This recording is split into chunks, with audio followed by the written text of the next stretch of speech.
Just noticing there, I'm gonna have to get onto the creators of this clock. They don't have Cork up there, but they have Dublin. What's up with that?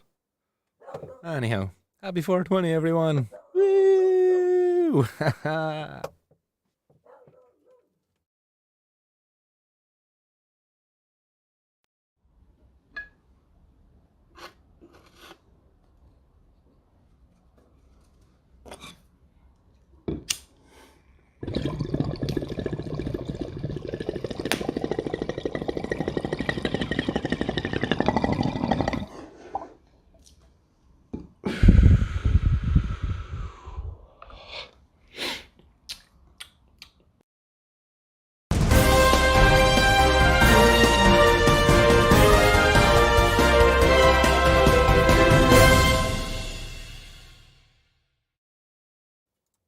And what's happening, guys? It's 420. Welcome along to the 420 news.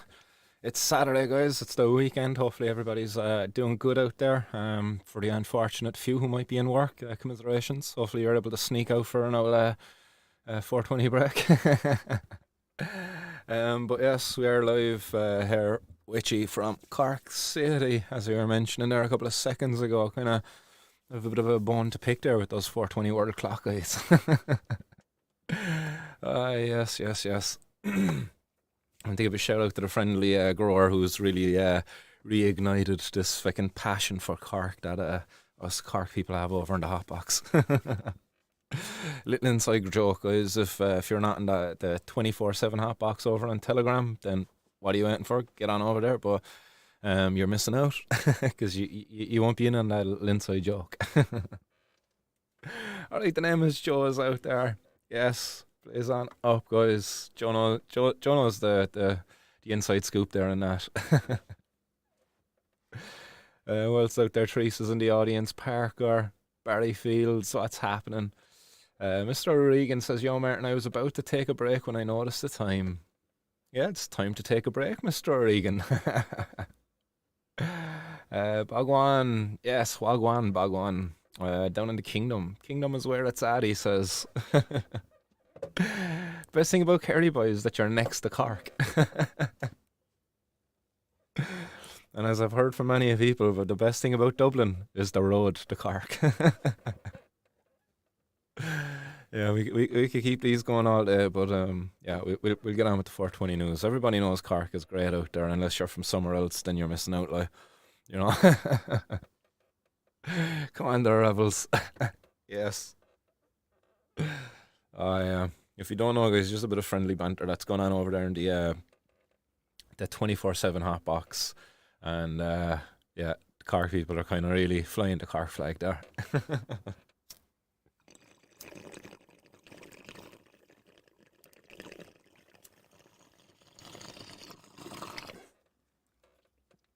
Schneid the guys. Little civil disobedience to get the show underway. Hoo-wee.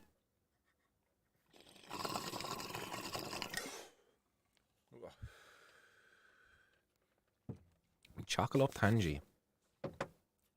Rebel grown. Yes.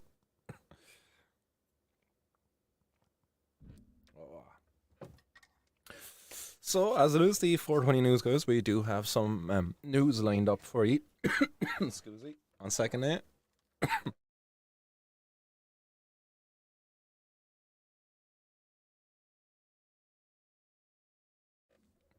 Just really to get that cough button a bit closer to me. But yes, as I was saying there, before we get stuck into the news that we've lined up for you today, get your comments coming in, shout outs and hellos and all of that stuff into the hotbox. I see more coming in there.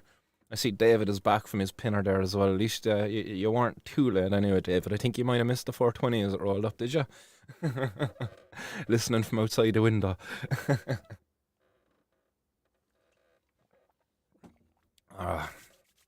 Who else is out there, guys? Chilbert, what's happening? Chilbert's over there in the UK. What's happening, Chilbert? Be seeing yourself, yeah, over there in the sunny Barcelona in another 2 months, isn't it? Yeah. Just over 2 months now. Or less, actually. Is it like a month and a half now? January, February, March? Like, January's over. Like, 4 days left, man. We're almost like, yeah, a month and a half. Woo! Roll on, Spanabis. A nice Irish contingent heading over there as well to Spanibus. Let us know, guys, in the hot box if you are going over to Spanibus this year. As I said, there's a nice Irish contingent going over. We got a few peeps from the UK there in the hot box as well. That'll be going over. As I do believe, Chilbert, yeah, you're going to be over there. But be interested in anybody else going over there, guys. It'd be great to link up. There's an event as well that I'm really trying my hardest to get an invite to. It's called the Legends of Hashish. I'll get it up there on Instagram just as we're still chit chatting before we get stuck into the news. Or I suppose maybe this is the news, isn't it? Really, like, but boom, here we go. I should have them up on screen there now in a second for you. Boom, Legends of Hashish.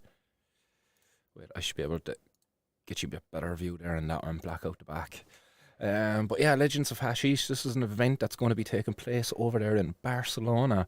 Like, I don't know, is this a picture from inside in the event in the past? But yeah, shots from this year's Legends. Can't wait to see everybody this coming 2024. Going to be a big year for the Legends of Hashish. Stay tuned and follow for all updates. So guys, if you haven't already, get over there, give these guys a follow over on Instagram. They've got 24,000 followers at the moment. And hopefully my message isn't lost in their inbox and on here and on their email. As I've put in a request in there. This is an invite-only event. Fingers crossed I can get a score an invite.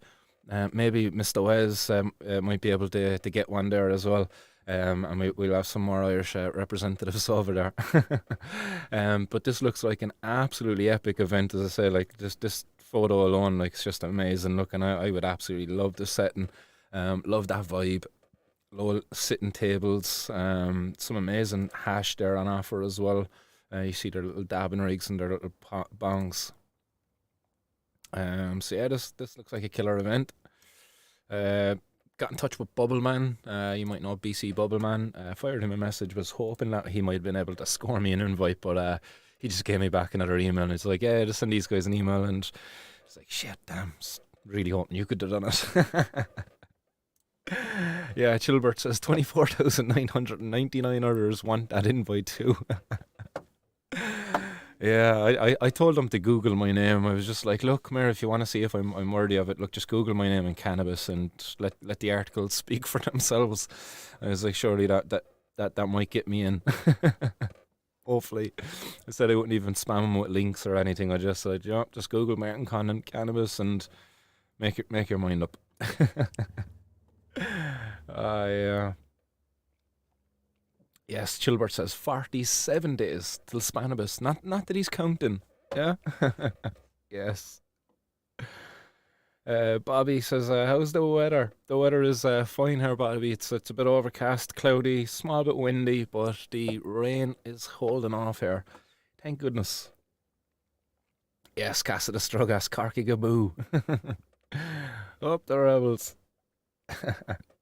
See lots of shouts coming in there for the rebels. Teresa says, coughing up a lung. Hi lads, great to see you all here. And there is, guys, a nice size audience out there already as we're just getting warmed up here, still just going through the hot box. Chat with yourselves and we'll get stuck into the first bit of news I have for you in a sec. Barry says that it's cold, Bobby.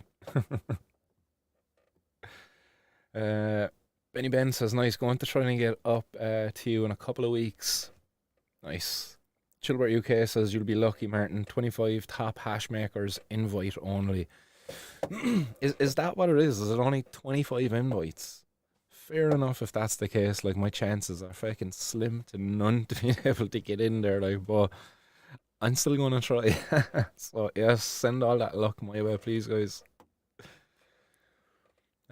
One day we'll get there. A few years of ass kissing. Miles of Chronic, those Legends events are for high-end hash makers. Skunkman Sam. Yeah, that's what it seems to be. That's my understanding.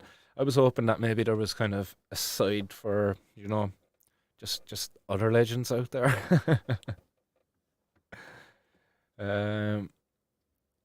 Teresa says he is counting. No, he's not.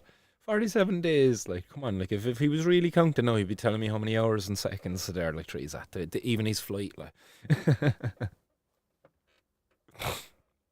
I see Kelsey and Alexis are watching from the taxi. Uh, all right. So hi, Mr. Taxi Driver. I want. I wonder is it a taxi driver that I know? Probably not because he's in the hot box. Won't say no names. Won't say. I don't want to give away professions of people's. Bobby O'Brien says always room for an Irish legend. Go on, Bobby kid. Fire off those emails there to him, Bobby. Shit, don't send him a link to this one with me on my coffin. Embarrassing myself on her. Yes, Enrique Beethoven saying fingers crossed for next Wednesday. Yes, guys, fingers, toes, and everything else possibly crossed for next Wednesday. As next Wednesday, as Enrique is pointing out there, is going to be the 31st of January when the decriminalisation of cannabis is going to be voted on. So, fingers crossed. Meow Flower, what's happening? Says, good evening, weed nerds. Day Glown is Anam Dum. Says, what's the crack, Martin? Cracks mighty. Teresa says, come on, Chili, don't let me down. How many hours and minutes? Chilbert says, we will have our own hashish legendary session in Spain at Martin's World with real down-to-earth people. No doubt we will. No doubt we will. I'm really looking forward to it. I'm going to make sure that I do not miss the flight this time, as I completely dropped the ball there that last time for the product art. I was being a bit too nice to my dad, and I was like, yeah, you can get me there at this time and drop me at the airport, because it was like early in the morning. He should have really been picking me up at like 5:30, but I was like, yeah, 6:30 would be grand. Meanwhile, like the flight's at like 7:30 or something. Gate was closed and everything by the time I got there, wouldn't let me through. I was like, bummer. So I will not be letting that happen. I'll be camped it out at the airport the night before. Chilbert says 47 days, 18 hours, and 33 minutes. There you go. All right, he is counting. All right, got the cup on to here at the ready anyway to keep me hydrated as we rock on through some of these news pieces I have for you. The first one, guys, is from our very own, one of our very own here in the audience, Casa de Strogas. Take a bow out there, my man, as I bring to you a YouTube short from the YouTube channel of Casas de Strogas. So if you're not already a subscriber, of which he has many, fair play Casa, he's got 14.6 thousand subscribers, but guys, if you haven't subscribed already, what the hell is a few more? Like, keep on subscribing. So get on over, because he puts out some great videos, as you can see here, like looking at all these, and included is an interview he did with me, as this is just a search. But the latest video there, as I said, a YouTube short, so I'll pop this up on screen for you. I'm going to pop up the the volume here as well as little feedback there, Casa. At least for myself, I found the YouTube short. You weren't able to toggle the volume, and the volume was quite low. So I'm going to bump it up here on the USB, so hopefully everybody will be able to hear it outside. Based here in Portugal. Alright, so this should start again. Sorry, it's just the end of the video. But it's showing you the results here. What you're seeing is THC, CBD, moisture, and water activity. If you're wondering what THC and CBD is in your cannabis, as well as moisture content for safe consumption, send me a sample anonymously and I will test it for you free of charge. This is a harm reduction service made possible under decriminalisation based here in Portugal. So there you go. Hopefully you can see that. Hear that. But he's saying it's a harm reduction service he's going to be providing for free because of Portugal's decriminalisation. He's able to provide a service free from fear of prosecution, as it's a harm reduction service, and he'll provide for you a free anonymous service where you will get the THC content, CBD content, moisture content, and the water activity level of your cannabis sample, which you would send to Casa de Strogas. So make sure if you are sending it to Casa that it's vacuum sealed properly, as you don't want it to be getting contaminated along the way and increasing, say, any moisture content or anything. So I'd highly recommend using a vacuum sealer of some sort, or Do I have one here? Yeah, I have this one here actually. One of these little Mylar bags. Like these Mylar bags have a little seal thing here. Make sure you get that in there. Good seal. And get it off there to Casa de Strugas. Casa, I will get up actually on the screen now. Your Boom Twitter account is, I believe it's up here where you can go to grahamdebarra.com, and from there, yes, grahamdebarra.com. Excuse me. Up there, sample form, sample results. So you click this view sample form. So basically, anonymously submit a sample for testing, print and complete the sample form, write a pseudonym to easily find your result later. And I'm going to view the sample form now, guys, for yourselves. So your pseudonym, insert your pseudonym there, circle your preferred gender, age, material, which would be either flour or a concentrate and a hash. What strain did you intend to buy, so you can label which strain it is, or you know, if you're in Ireland and it was an unknown, make sure you put in, do you want it or not? But yeah, maybe label it unknown brackets, do you want it or not? And then, yeah, what percent CBD THC was the product labeled as? So give an idea as to what you think the THC percentage is in that sample. If it's unknown, just write unknown. Source a sample, online store, through a friend, street dealer. So there you go. So through a friend, street dealer. I think you could maybe make that a fifth option in there as self-produced, maybe. Online store, yeah, maybe there is that option there from through a friend or grower. Yeah, I think, yeah, through a friend slash grower, maybe that could be the option there. So you're just kind of not indicating that you are the grower if it's you're the one sending the sample. I don't know. Just thinking there as I'm reading this. Method of consumption: smoke vaporized, made into edibles. So this is a part of Graham's research. So if you can help contribute to that, and you're going to be getting back a really good, useful information about the cannabis you send while contributing to this research that Graham's our Casa de Strugas is undertaking. Effects experienced, please circle all. Positive, euphoria, energy, confidence, stamina, strength, enhanced senses, empathy, relaxed. Neutral, no effect, increased appetite, decreased appetite. Negative, hallucinations, irregular heartbeat, nausea, vomiting, paranoia, memory loss, confusion, panic attack, loss of consciousness, agitation, overly stimulated, insomnia, aggression, and depression. So there's a nice list of options there again, and any other comments.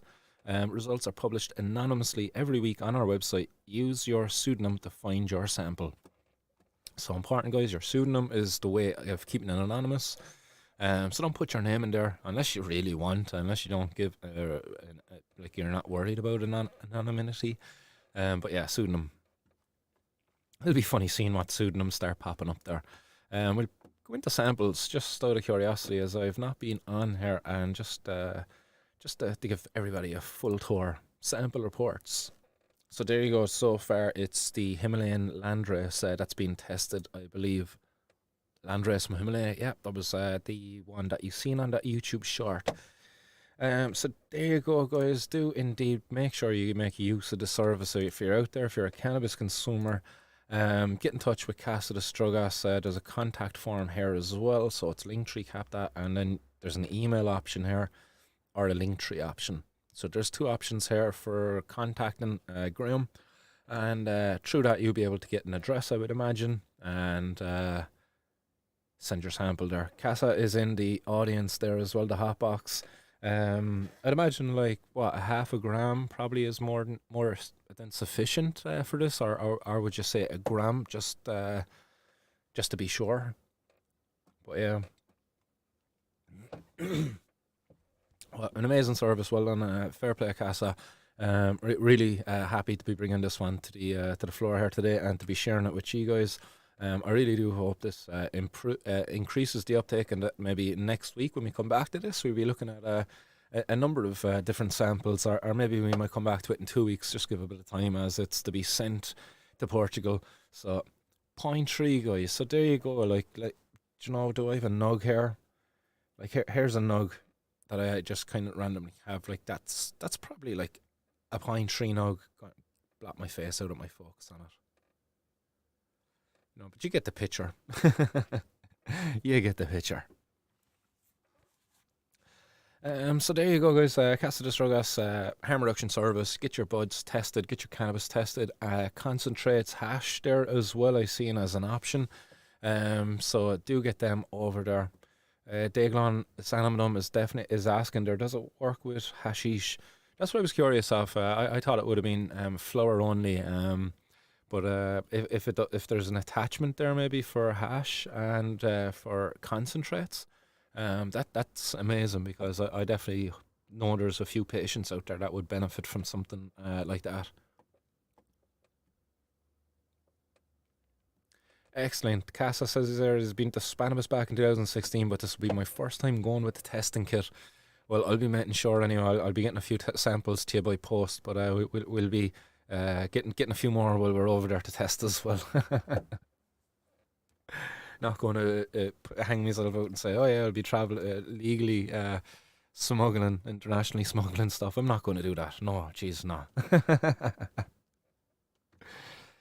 Chilbert says, how have you been keeping at Meow Flower? Any plans for the festivals this year? Bora Fest in July. Lots of people now looking for a weekend camping for the event. And I believe the early bird tickets are ending at the end of the month. So if anybody's planning on going to Bora Fest, that's in July there. Nice festivals over there in the UK. Don't know where exactly in the UK. I think some south below London or something like that. But again, I could be completely way off on that. But I have heard great things about it. And if Chilbert's going, it's definitely going to be a good one. Chilbert says possibly be vending Lion's Mane and other earthly goods there. Man, that's you're the man after my own heart, Chilbert. I love Lion's Mane. I've grown some Lion's Mane myself in the past, along with shiitakes and a couple of other varieties. But the Lion's Mane, yeah, that was a really nice one to grow and cook and eat. Really enjoyed it. It's a pity that there's not more of a variety of mushrooms kind of available here in across Ireland. I know there's a few companies now starting to do it, like, but yeah, they're fairly pricey. Growing them yourself is definitely far more cost effective. Must have a chat with a buddy actually about exploring getting back into it myself very soon on a bit of a commercial level, hopefully. We'll see. Solid suggestions, Marty. Cheers for all the inputs. Not a bother at all, Castle, man. Happy to have a bit of input there for you. Boom, boom, boom. Casa de Struga says it can be ethanol-based distillates and supercritical CO2. Interesting. Okay, so ethanol-based distillates. So do you have to redissolve it in the ethanol yourself? Or like as an ethanol-based distillates, like, but I understand distillates to have all the ethanol removed, yeah. So does that mean you're redissolving them in ethanol? But yeah, I look forward to seeing the testing. I suppose seeing it will explain a lot more, won't it?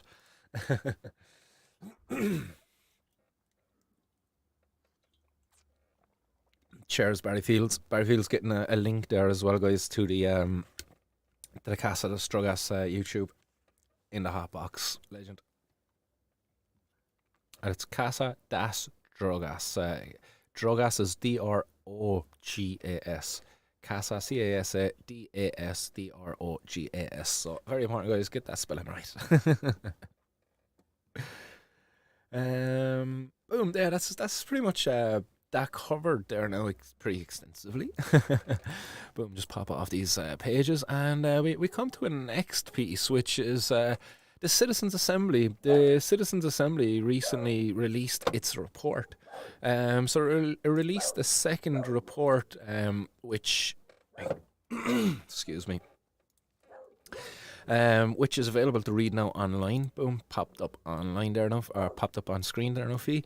But this is over on citizensassembly.ie, and up there, if on the opening page, you'll be able to find the recently published report. So it's under a press release, and at the top of it, there's the two links to download it. There's a press release there underneath it. I'm not going to go too much into this. There is some bullet points that I will just go over about it, but the report details the votes by the members on the final set of recommendations where they supported specific measures for implementation, including A decriminalised model put in place by a pivot from a reliance in the first instance, emphasis there, guys, on the in the first instance, on a criminal justice response towards comprehensive health-led response.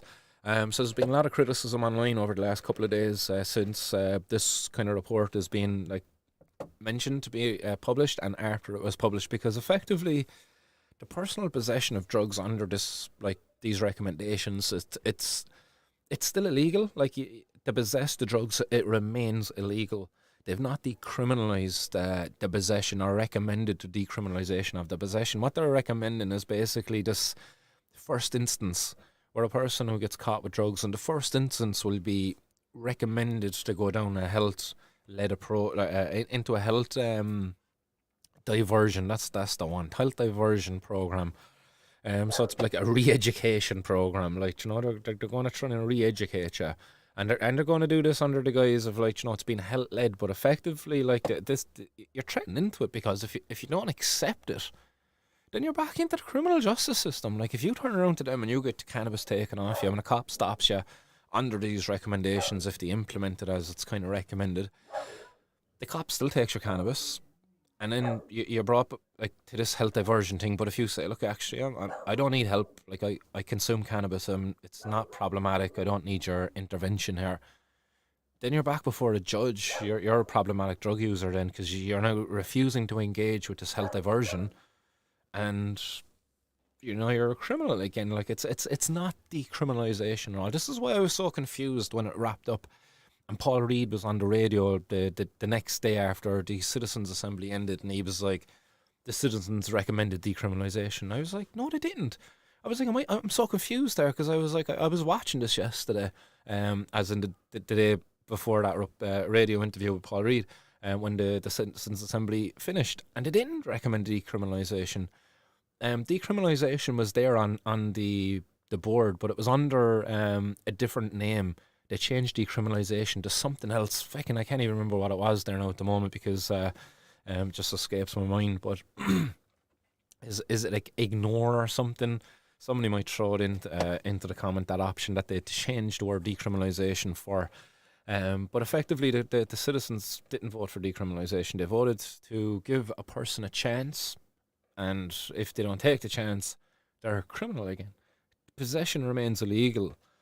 So, like, it's very misleading, kind of the information coming from this. Like, it's great that the conversation is getting started now. I really, like, this is the best thing that's coming from this, is the conversation is really getting going now, and it's very hard for the powers that be to put their heads in the sand and to kind of ignore this topic, because it's such a hot topic, like, at the moment, and it's been a hot topic for a long time, but politically, they avoid it, man. They don't want to touch it with a 10-foot pole, you know, as the saying goes, like, they wouldn't fuck it with your penis. Yes, sorry, that was probably very distasteful. Hopefully my kids aren't still watching. Then some of the other recommendations there: strengthen political oversight and priority through the establishment of a dedicated cabinet committee on drugs chaired by the Taoiseach. But, like, we kind of already have this with the Minister for Drugs, don't we? That she's got, like, that's the Minister fucking Hildegard Naughton, who basically, she's done nothing since her appointment. So maybe something like this might put more pressure there on them, and have a bit more work for somebody like her, rather than just it being some fucking sort of honorary role that she gets to fulfill and gets more money for, and an increased pension and everything, but never actually does anything outside of show up at events like the Citizens' Assembly and get her photo taken. You know, say a few words, not really knowing what it is that she's actually even talking about, because, to be fair, like, Hildegard Naughton, like, if you were to sit her down and have an hour-long conversation with her, or even, like, you know, probably less, she'd be quickly exposed for the grifter that she is. Like, she knows nothing about the position that she holds in regards to, like, fucking drug strategy. She just got put there. Political favour, you know. It's like, you know, you're due a ministerial role. Will you take this one? And she was probably hesitant. Do I really have to be the Minister for Drugs? Is there any other one I can be? Oh God! All right, I'll take it. Look forward to the pension though. Retirement is going to be great. meanwhile, man, under their watch, people are dying, people are being criminalised needlessly, stigmatised endlessly. It's shameful.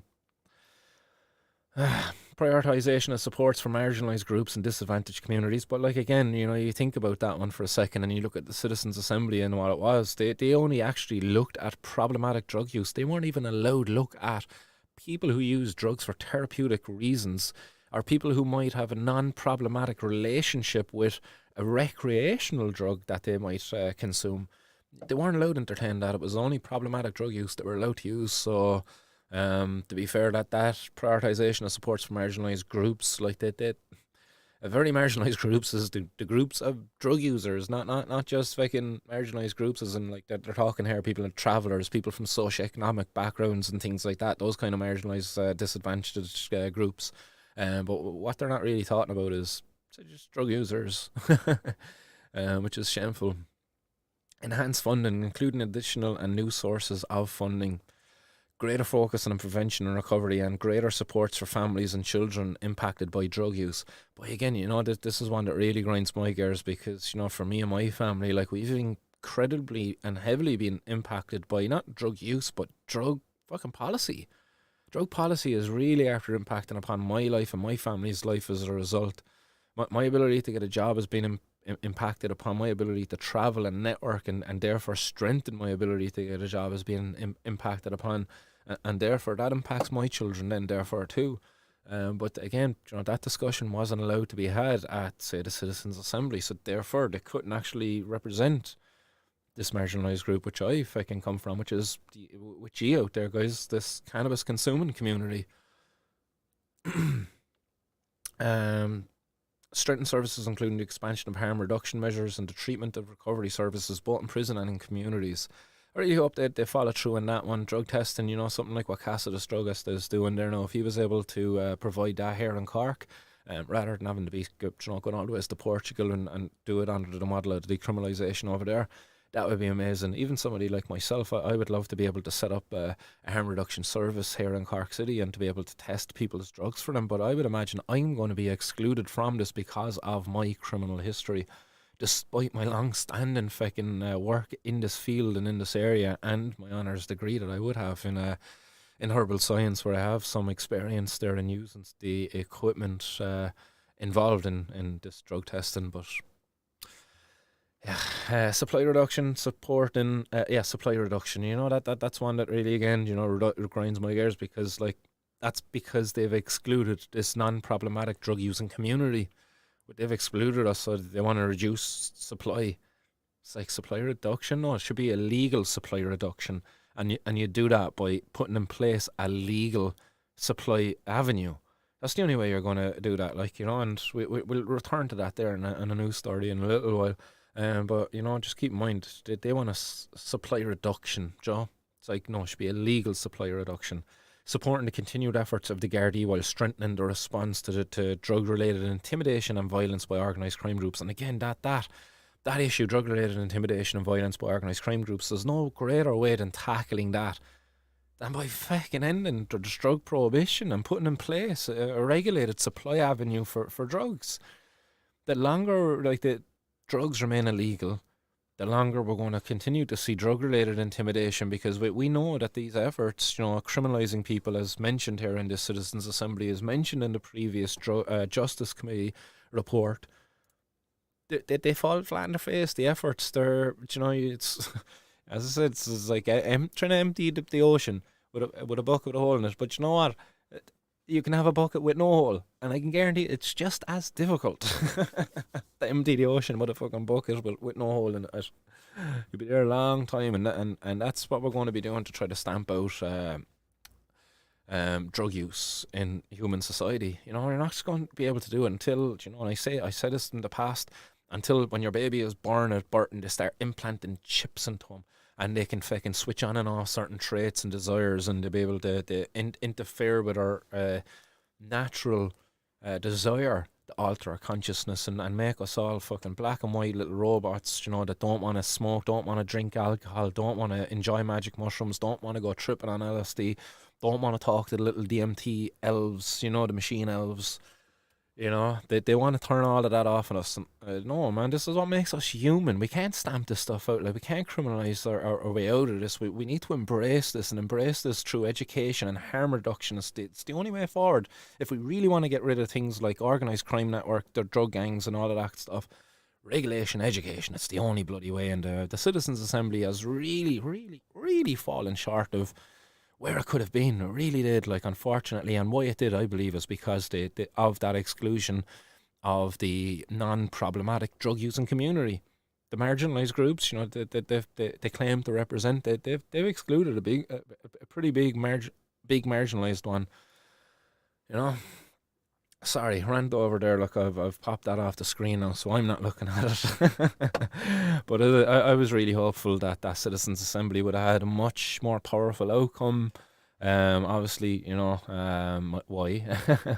I'm very biased in why I wanted that. But it was just shameful. Shameful that when it was requested, I believe, by the Social Democrats that time to expand the terms of reference for the Citizens' Assembly before it got going, which would have included that community I talked about, a non-problematic drug using community. At least I believe that expansion should have, had it been accepted, but it was completely rejected across the board by the government, unfortunately. And because of that, that's why we've fallen way short in America where we needed to be in terms of progressive recommendations, effective recommendations to reduce the harms the plight caused on society by what, not drugs, but by drug policy, by poor and ineffective drug policies. Unfortunately, you know, it's, as I said, when the Citizens' Assembly ended, I will remain positive and optimistic. Look, they did make a good recommendation. They are a good vote. They made a strong vote in terms of, like, was it like 87% against the status quo? That was huge. That was a huge message going forward. Even though ultimately, in the end, as pointed out actually by the guys over on Cron, let's quickly pop up on their page.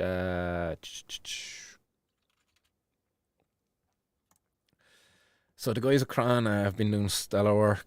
So make sure you're following them over on X, over on Instagram, and all of those places.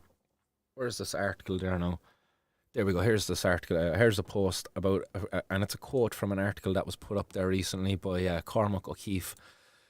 So boom, there we go. That should be up on screen for you. I don't know if you can read that, but I'll read it out. Cran posting here over on X saying that it's pretty damning admission from a Department of Justice official that behind the decriminalisation headlines, the status quo seems to be the overall winner of the Citizens' Assembly.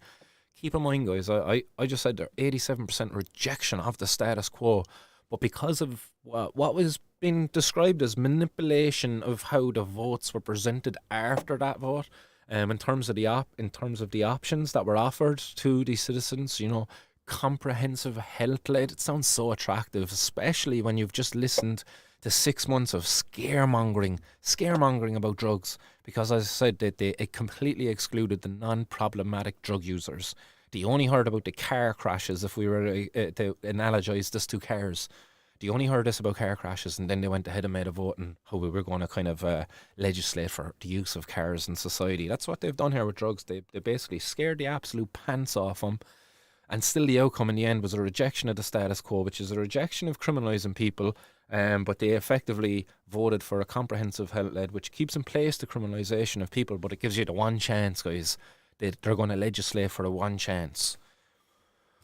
No, not good enough. But you know, the Crown guys sharing this over here that the Department of Justice official stating in the article that was put up there by Cormac O'Keefe over on the Irish Examiner, this is a quote from that Department of Justice official.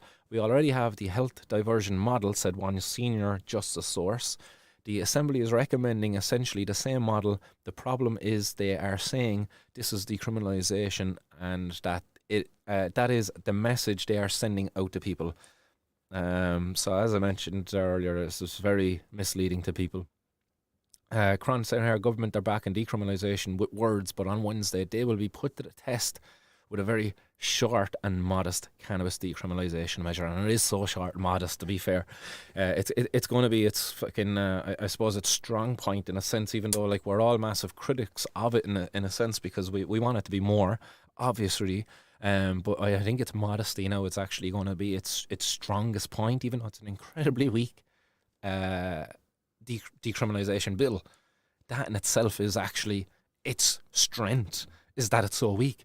And with the government now, they're on the ropes. You know, again, to analogize it to the boxing, they're on the ropes here now. Like, and if they vote against this decriminalisation bill, like, man, they're getting hooked, they're getting body shot, and they're getting a 10 count, because they're going out come the next election. You know, and there's 3 across Ireland this year, 3.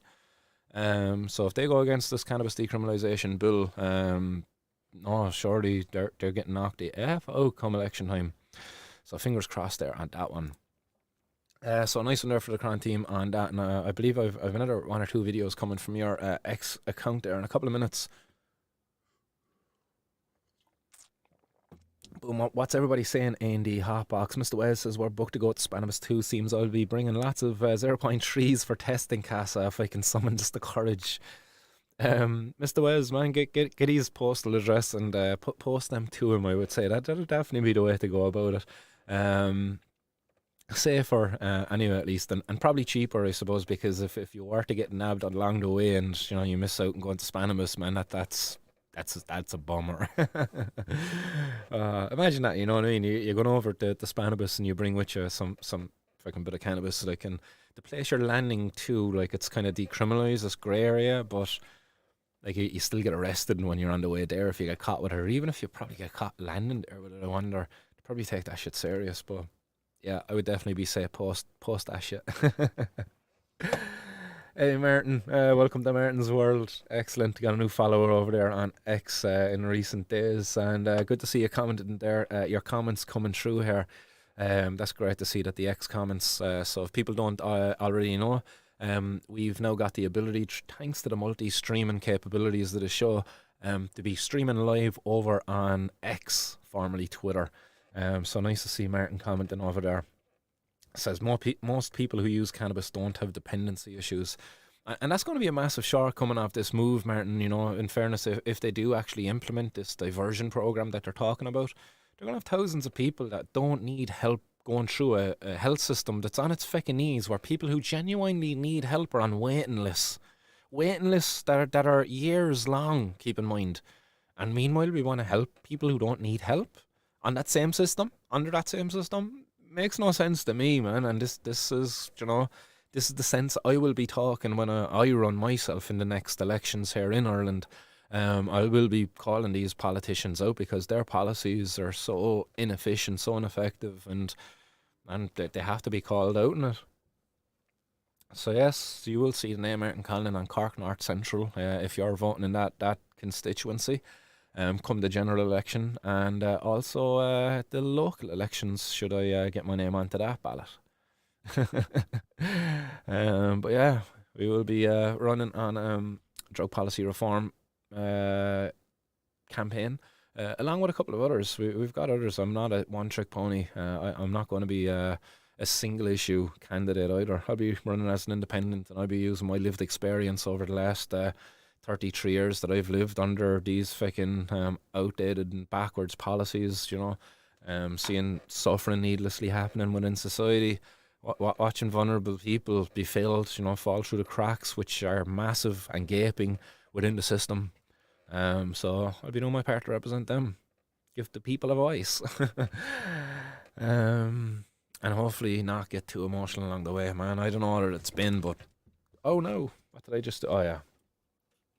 Phew, got a fright there. I hit the HDMI lead and the whole TV went blank. I was like, ah.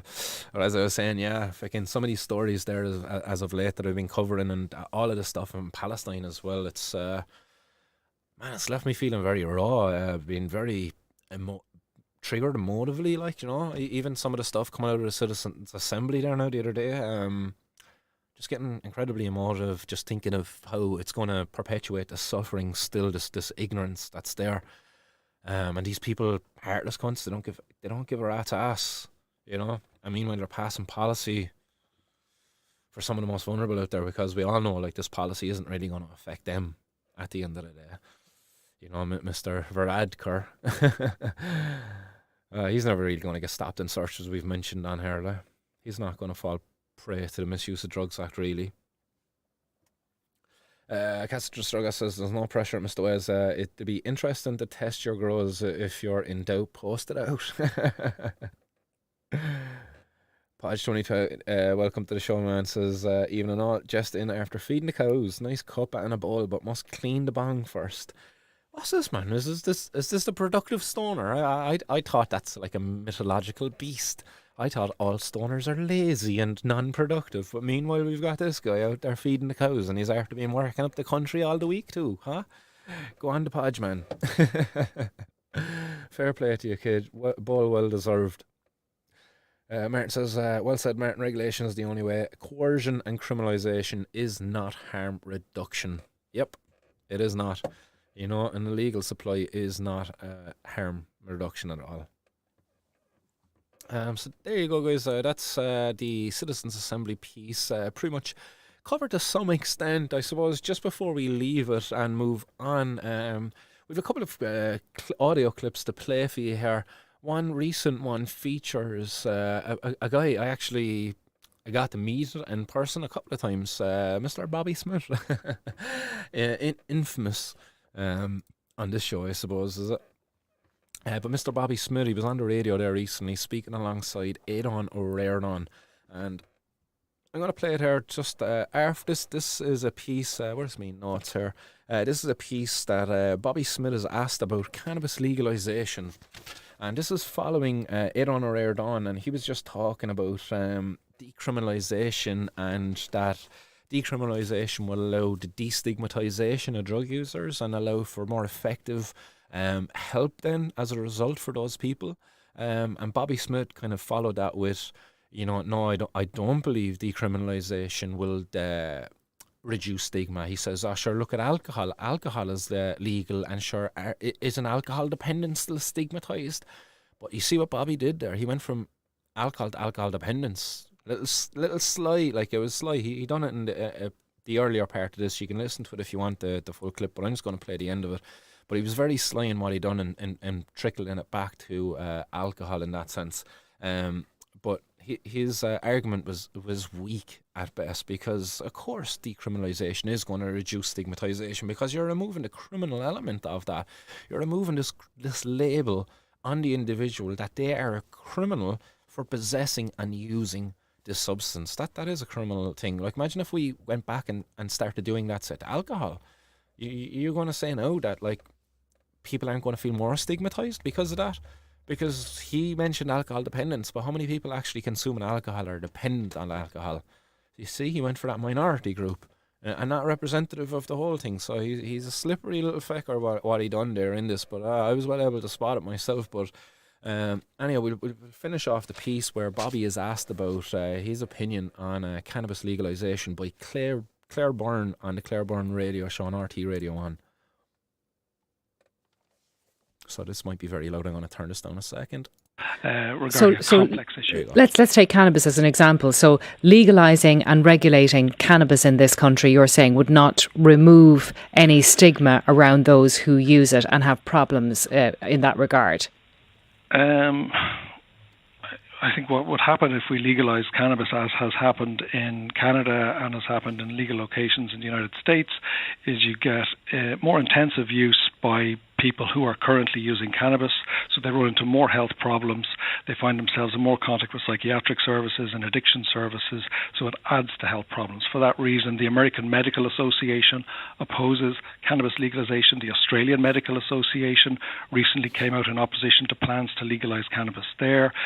The European, the CPME, which is the European Association of Doctors, at the end of last summer produced a document opposing cannabis legalisation. So this isn't a personal opinion of Bobby Smith. This is the general consensus amongst most doctors that when you legalise cannabis, the health problems escalate. Mm-hmm. So I'm really glad the Citizens Assembly didn't choose that particular option. I was slightly alarmed that it was as close as it was, given the fact that we're told the Citizens Assembly want a health-led approach, but I think practically every doctor who went in and spoke to them cautioned against legalisation.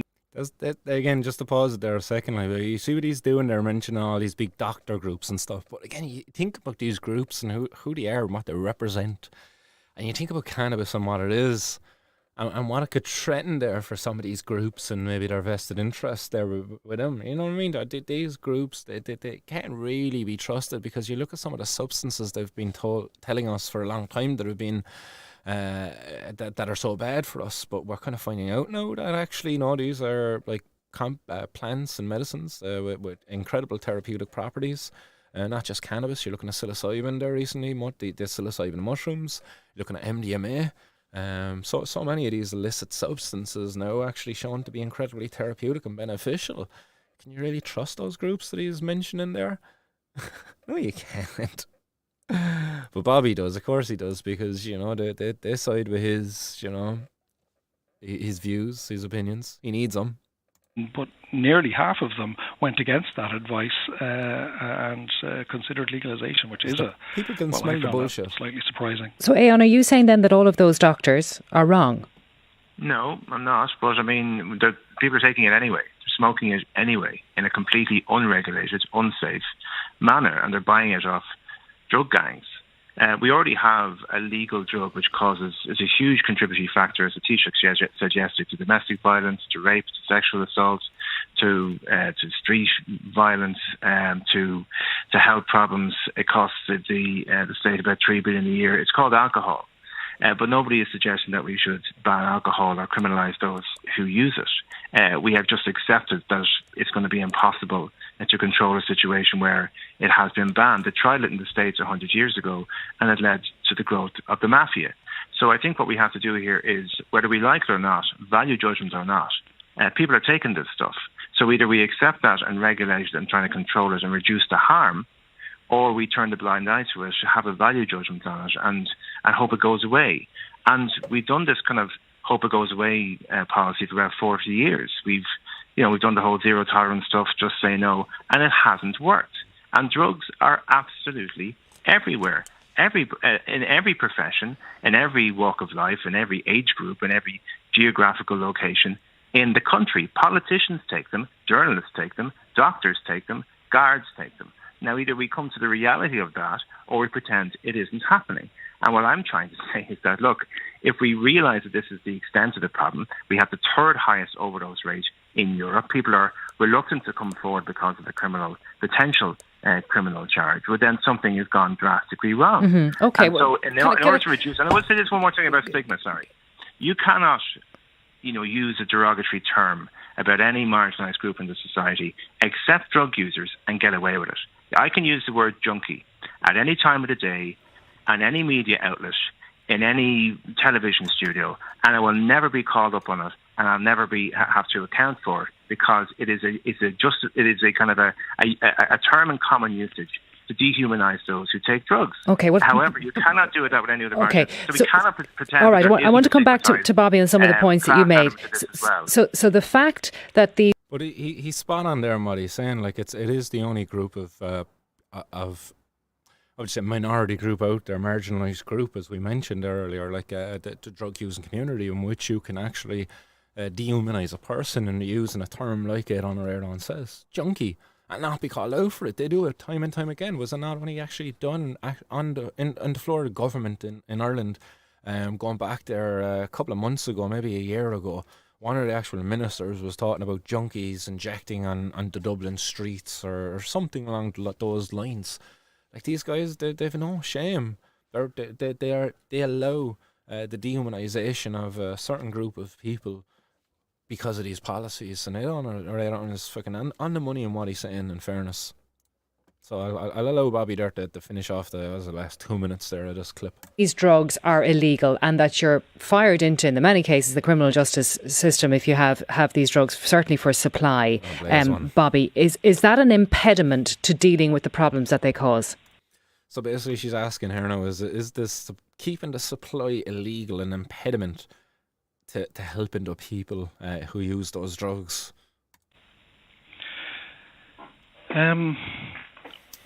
These are people who are involved in drug selling, is it? That you're asking about? Well, No? you're saying to me that the system as it's currently working, even though Yeah. the policy that we described at the beginning isn't fully implemented, that if you're caught for possession, you're generally not put into the criminal justice system. I think that's what you said to me. But because we have drugs as an illegal enterprise at the moment, that is an impediment to dealing with the problems that they cause. And that's Aon's core argument. Yeah, I suppose we do have a black market for drugs. We have a black market for lots of different activities in Ireland. The key issue is will legalisation get rid of that black market? And again, the experience in the United States and in Canada is that it doesn't. About half the market remains in control of the black market. The black market will always be able to undercut the... Like Bobby's argument there, you see, like he said, no, it doesn't, and then he follows with it. Actually, it did, because the black market in America, what he just said there is 50% of sales go through a regulated market. And that's even underestimating how much go through. I reckon it's more. I know I've read that it has been more in certain states, but like to say 50% is not a success, that's a huge success. As Bobby's saying that, like, you know, anything other than 100% is a failure. We need to have 100% of control, or it's a complete failure. But does that mean alcohol regulation is a failure? Does that mean that tobacco regulation is a failure? Because guess what, Bobby? Because of government policy where they've overtaxed tobacco, that's now a thriving industry here in Ireland, where people are selling tobacco. You know, they're going taking trips over to Manchester, getting a €20 flight to Manchester, and coming back with a couple of €100 worth of tobacco, because the government overpricing or overtaxing it. Or there's a thriving industry. You saying that the government have failed and we should ban it? So as a result, no, regulation still works. Man, how much tobacco is still sold through the shops, you know? Like, to say that it's a failure because there's a black market around that substance it's a fallacy, you know. It really is. So Bobby Smith, you know, like, his arguments, you know, it's so easy to just tear into these arguments. To be fair, it's not challenging at all, but unfortunately, a lot of the times he's not really challenged on these airwaves, as we said. Like, this is 7 minutes. It was a 13-minute clip in total. We played 7 minutes of it. Like, that's not enough time to be able to really trash out this these topics. 13 minutes. Getting interrupted by Claire Byrne then with her fucking silly interjections at times, you know. And you don't have to be picking on her, but like some of these hosts, man, they can ask the most stupidest of questions and they're interrupting people while they're developing their point. Like, but you know, they have to rush off because, you know, we've got ads. Prices charged in a regulated market, so you get a race to the bottom in terms of pricing. So the price of cannabis has plummeted in Canada, which is part of the explanation for why use has increased, because it's cheaper to buy, and that's not good from a public health perspective. So this fantasy that like, that's not good from a public health perspective. But keep in mind what I just said, you know what I mean? Because of public health efforts, you know, to reduce the use of tobacco, they keep putting up taxes on it, and actually what they're doing is they're creating a more lucrative black market. Is the same thing kind of happening for alcohol? I know many people who've went over to France, filled up the back of a van with a load of wine and came back and had a wedding reception. You know, they went over there and they bought their wine over and they came back. So it's cheaper to do it, you know. If they got caught, the wine probably would have been taken off them if they didn't pay the stamp duty or whatever the case may be at the border. But the people I talked to anyway, they got away with it. But you know, it likes of Bobby Smith saying, like, because the price goes down and use goes up. No, that's not true at all. Use, you know, it's going to be at where it's at. There's going to be, like, you look at alcohol, for example. I don't choose not to use alcohol because of the price. I choose not to consume alcohol because, like, the effects I'm not a fan of. I'll enjoy maybe a glass or two of wine alongside of my cannabis because, you know, that's an educated choice that I'm making myself. But I wouldn't overconsume. But I don't smoke tobacco. That's something that's freely available. That's a choice I made, you know. I didn't need to be priced out of it. I decided, you know, this is actually unhealthy for me while I was kind of pursuing the martial arts at that time, really getting into it, wanting to improve my fitness. It's like, yeah, kick to the tobacco, cannabis only. and it made a huge difference, to be very honest. But yeah, you know, Bobby's argument's weak. You can get rid of the black market and the criminals by legalisation has and been nobody's debunked. Suggesting that. Who will nobody's suggesting that you can get rid of the black market with legalisation and regulation. The black market will, as Bobby says, always exist, but you can better control it through adequate pricing You don't overtax the regulated market like we're doing currently, say, with tobacco, because that's going to only increase the profitability of a black market. So, like Bobby, what he's saying here is just, it's so wrong. Continue to go to criminals in the case of a dual market where you've got regulated and a criminal supplier. It's the poorest, it's the most dependent, and the youngest will continue to go to criminals because they're the most price sensitive. So, as a social justice victory, for me, it's sort of nonsense. It has the opposite effect. All right. It just increases use, increases harm, and that's why doctors globally have come out to say it's a bad idea. OK, well, Dr. Bobby Smith and TD Éanna Riordan, thank you both for joining us on the programme. Coming up. Is that really why the doctors have come out against it? Come on, Bobby. Like, you know, we've seen that you've lied about other things like that. To be honest, like, the doctors aren't really coming out against it because of these health reasons. If they were really on it for the health reasons, they would want the regulated market. Use is use. Look at the rate of use already. It's high enough. You legalise it, yeah, sure, what's a couple of more? But over time, like, as the novelty wears off, that's going to balance out. And why should you have these people terrorised because of criminal sanctions away from a choice that they might have made if those sanctions weren't there? And, like, are you insinuating that those people making that choice, it would have been harmful for them? It's not always harmful to consume cannabis for many people. Like, I was only talking to my buddy a while ago, and he said it, like, cannabis saved his life. He abused the shit out of alcohol. When I met this guy, he was a raging alcoholic. And to be fair, it was me actually who propositioned this guy. I was like, look, fucking you've got a spare room there. You're really going hard on the drink and stuff. I was like, look, set up a tent in your spare room. I'll help guide you through it, but give up the drink if I'm going to do this. And he did, in fairness, he gave up the drink. He started doing a bit of growing for himself, and the rest is history. The man has really got control of that demon, alcohol, thanks to cannabis, you know. But when I met that guy first, many moons ago, absolute raging alcoholic, man, and knocking on death's door, and he might be out there watching right now. But yeah, like, fucking, he's a really good friend to this day, and I'm glad he found a herb and he kicked that fucking demon drink to the side. But yeah, we drive on from that piece. Excuse me. And we go on to the next, as it kind of follows on from the Citizens Assembly piece, and we go on to next Wednesday. TD Gino Kenny, guys. TD Gino Kenny, he's bringing a bill forward in the Dáil, which seeks to decriminalise up to 7 grams of cannabis. And this article that's up here at the moment, it's up on FM 104. I believe he was probably on the radio at some stage there, maybe yesterday, calling for support across from the government for this bill that he's going to bring to the floor next week. Gino Kenny's quoted here in this as saying, "For decades we have had we have had a policy where the justice system, the courts, the prison services and the Garda resources have had their time wasted with the war on drugs, and people's lives continue to be severely impacted upon. Prohibition and criminalisation for personal use has failed. Drug use is everywhere in society, and we need to have a more thought-out approach that treats drug use as a health issue." He says, "I'm confident that the recommendations of the Citizens Assembly will recommend progressive change. It is now incumbent on the government to introduce progressive legislative change in this area." He says, "Next week I will bring a private member's bill to the Dáil which would decriminalise cannabis for personal use.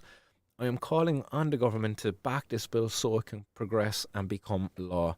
And guys, fingers crossed, you know, that it is successful in this effort. Let's hope next Wednesday that there will be a rational debate had within the floor of the government. Fingers crossed, you know, that it will be rational, that we won't be hearing more just fucking fearmongering nonsense, you know, crap from the likes of Bobby Smith. All the doctors are against it. No, sorry, they're not, buddy. It's only the doctors bought and paid for by, you know, certain groups out there who are going to continue to benefit from the illegal nature of cannabis. Because let's be honest, if its use, if its access was widely available to many people out there, they would see the benefits that it could offer them for various ailments they suffer with. If the stigma around its use was removed, then it would, again, lower the barriers there for these people to be at least trying this medicine, this beneficial plant, this beneficial product. and seeing if it was to be benefit from them. So look, let's hope, fingers crossed, that this decriminalisation bill will pass on to the next stage, which will, I believe, it'll be an amendment stage at the next stage, or I can't remember now, does it come back after the Shannon for amendments? But anyhow, let's hope a progressive forward. Let's hope there's progressive recommendations made, amendments made to this bill, which will include the provision to allow for maybe the homegrown of cannabis. Let's hope somebody against the bill maybe will kind of say I'm against it, because where are they going to get the cannabis from? I want to amend the bill and include an amendment that allows for a person to grow cannabis in the privacy of their own home for their own personal use. And, that it be fucking let's hope that it's not limited by numbers, but look, the way they're limiting 7 grams of cannabis, it's probably going to be limited to a plant or something mad. And low, like, but look, it's better than 0 anyway that it currently stands. Let's hope that amendment is made. So yeah, there you go. That's Gino Kenny's bill, and as I said, Cran, I'm going back to your page there, guys. As you were, I should have went back to this a bit earlier, but the guys were actually up there at the launch of this bill, and this is timed actually while I was thinking it was to do with the Citizens Assembly, but they were up there and it was at the launch of the Citizens Assembly bill, but they asked the Minister, Hildegard Naughton, responsibility for our drug strategy, if she would be supporting Gino Kenny's bill that we were just talking about there next week. And this is her answer here in this the first minute of this video, which you will find over on the Cran X page, formerly Twitter. Thank you. First of all, in relation to, I suppose, private members' business, it goes to Cabinet every week. We make decisions at a Cabinet level. But what I can say and reiterate, I take this issue very seriously.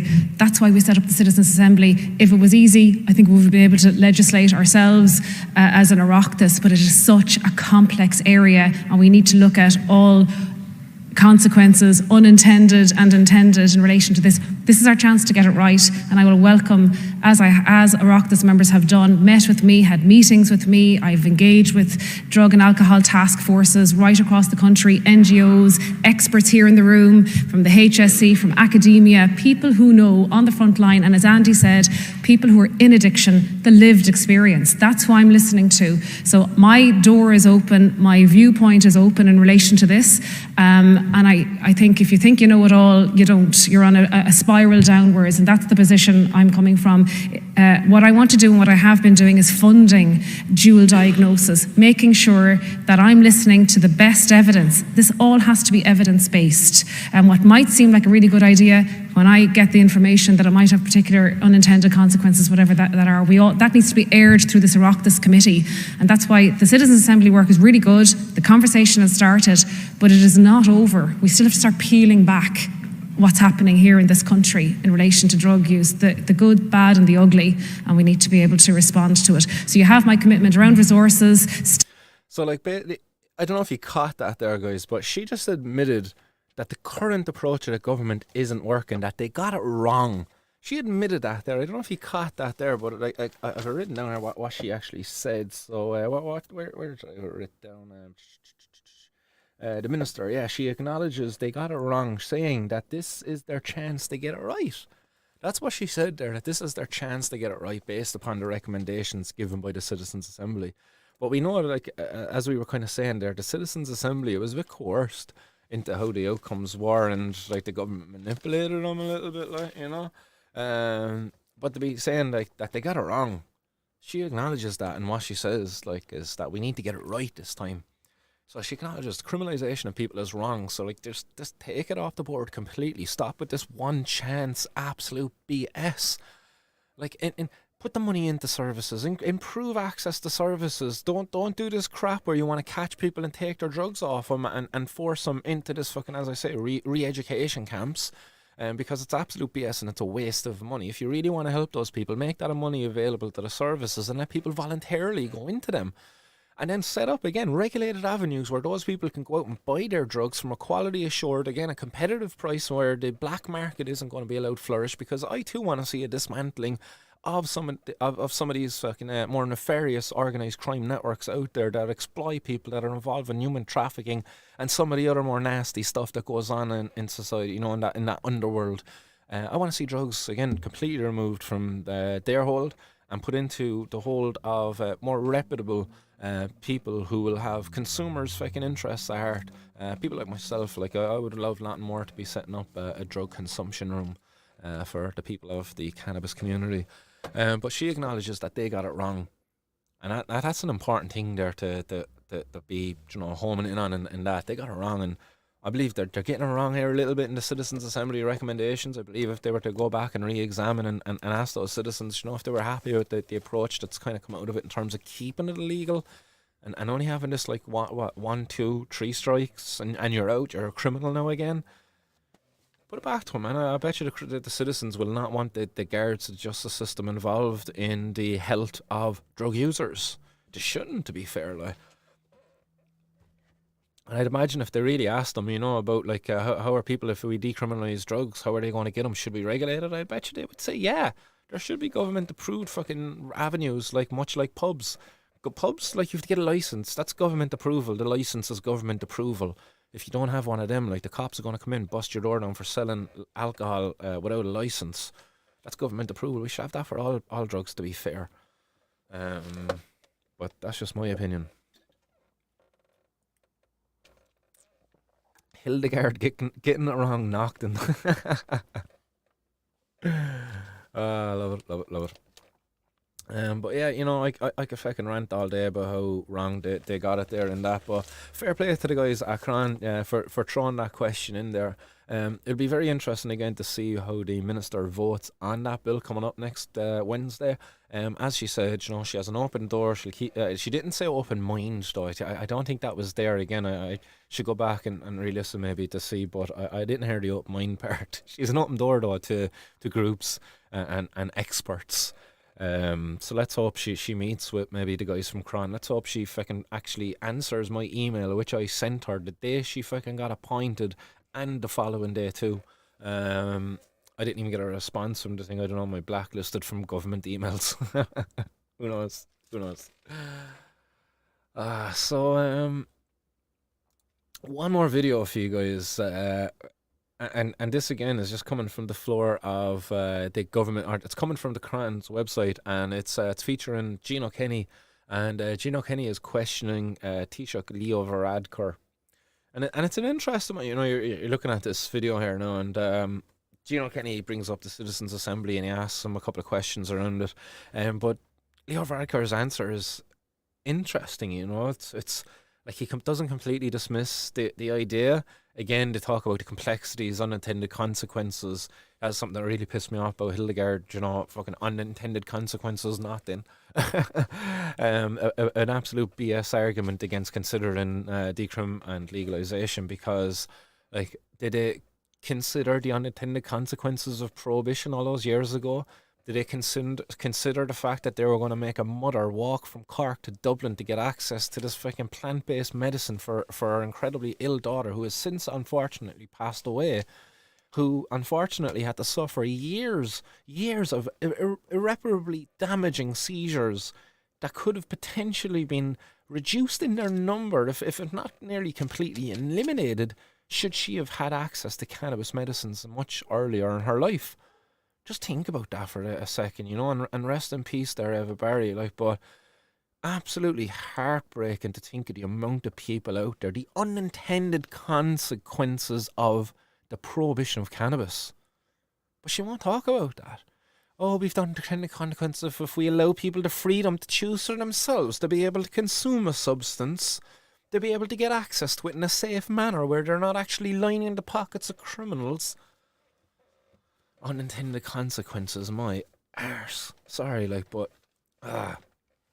back to Gino and Leo. As I said, we're trying to get away to Miss Nocton because she really triggered the old desire to rant. Over on the Cran page, as I mentioned there earlier, we have Gino up here questioning, bringing up during the leaders' questions, a question to Leo Varadkar. The Citizens Assembly on Drug Use will publish its final report. It's an historic day tomorrow in relation to this issue. They have made 30 recommendations calling for reform of our present drug policy. The Assembly stated that drug use and misuse was a public health issue rather than a criminal one. And overall, the sentiment is that the status quo of criminalisation does not work. And I just repeat that, does not work. This policy of criminalisation has been the state's default position for the past 6 decades. That has stigmatised, marginalised and criminalised not only individuals but communities across the country. But now we have a better understanding of addiction and the reasons why people fall into addictions. It's a very complex issue, but we have a more holistic kind of approach to why that happens. And there's factors such as poverty, disadvantage, and deep trauma that goes on in people's lives that people turn to sometimes drugs, sometimes alcohol, and these are huge social determinants in relation to this issue. And I believe, Taoiseach, public opinion now has shifted, particularly in the last number of years in relation to changing course in relation to the 6 decades as I stipulated. And this has not only been reflected in the Student Assembly, but also the Justice Committee had a very, very good report 14 months ago in relation to having a different course of action in relation to drug use and funding in relation to communities and changing that course of action. And Taoiseach, I believe there's a generational... That Justice report that he referred to, I contributed to it with alongside of Kenny Tynan, and that went much further than the actual Citizens' Assembly's recommendations, to be very fair. And man, that was a powerful, and that came from members of the current sitting government, like those recommendations. That committee was made up of representatives of the government, TDs, and they came up with much more powerful recommendations than the Citizens' Assembly. Who would have thought that? Like? Chance to change that course in relation to them 6 decades. Ireland has one of the highest overdose drug-related deaths in Europe. In the north of Ireland, there is an explosion of people dying in relation to drug-related deaths. So something needs to happen. Other countries have done it differently in relation to safe consumption rooms and so forth. And I think that needs to be done as very quick as possible. And he continues here on the second video. Just go back to the start of it. You know, the chairperson of the Citizens' Assembly stated there is no time to waste. There is no time to waste, Taoiseach. If it saves one life, literally one person, if that can save one life, then it's worth changing course in relation to criminalising people. So my question is, will the government obviously, take the recommendations, and not only kind of take the recommendations in relation to policy, but the key thing in relation to that report was legislative change. We have the Misuse of Drugs Act since the 1970s, criminalising people, sending people to the criminal justice system, sending people to the courts, sending people, jailing people. It doesn't work, Taoiseach. Show me where it does work. Other jurisdictions have showed that, there's a different, we can change a course and we can actually save lives and take people out of the criminal justice system. Thanks, Deputy, and once again, thanks for your interest and knowledge on this matter. I think it goes without saying that the greatest drug of use and misuse in this state is alcohol, and it's legal. It's associated with public order offences, child abuse, violence against women. It is associated with acute disease, chronic disease, makes mental health worse, associated with suicide, public order offences, major road traffic accidents, and yet we would never consider criminalising alcohol in our... Oh yeah, well, do you know why? Because look at him, sharing his point there alongside the Prime Minister of Belgium, I believe it is. Is it, what's his name? Fucking Miguel Charles or something like that, or Charles Miguel. Two fucking Taoiseach Prime Minister dudes, and two of them sharing a point, no worries in the world, consuming their legal drug, while, they oversee policies that criminalise so many other drug users out there. Like, and you heard him, it came from his own mouth, the guy there holding that fucking very same point, happy out, and look at the Prime Minister of Belgium, and look what he has. He has the Irish one, the Irish harp, like, we put the Irish harp, like, the symbol of the state. We allow Guinness, that they kind of have that on their drink. It's an alcohol, and you heard the devastation it caused, and it's like they would never suggest to make that illegal. No, they wouldn't. Why would they? Because they know it would never work anyway. Once for all, and because it's a massive money maker for them. alongside tobacco too. Like, you know, might you add, but the criminalize to allow us to consume cannabis, much like them. It's like, no, geez, God forbid, like the hypocrisy here. Like, it stinks. Ireland, because we know it wouldn't work. People wouldn't obey the law. Wouldn't work. And alcohol would be driven into the hands of a criminal industry. Listen to him. He said it himself. And people would be killed by impure alcohol, as was the case during Prohibition periods As in is the Ireland. case currently and with I think cannabis. that's something we all need to be honest about. And in my view, drug use and misuse by individuals should be seen primarily as a public health issue and not a criminal justice matter. But that is very...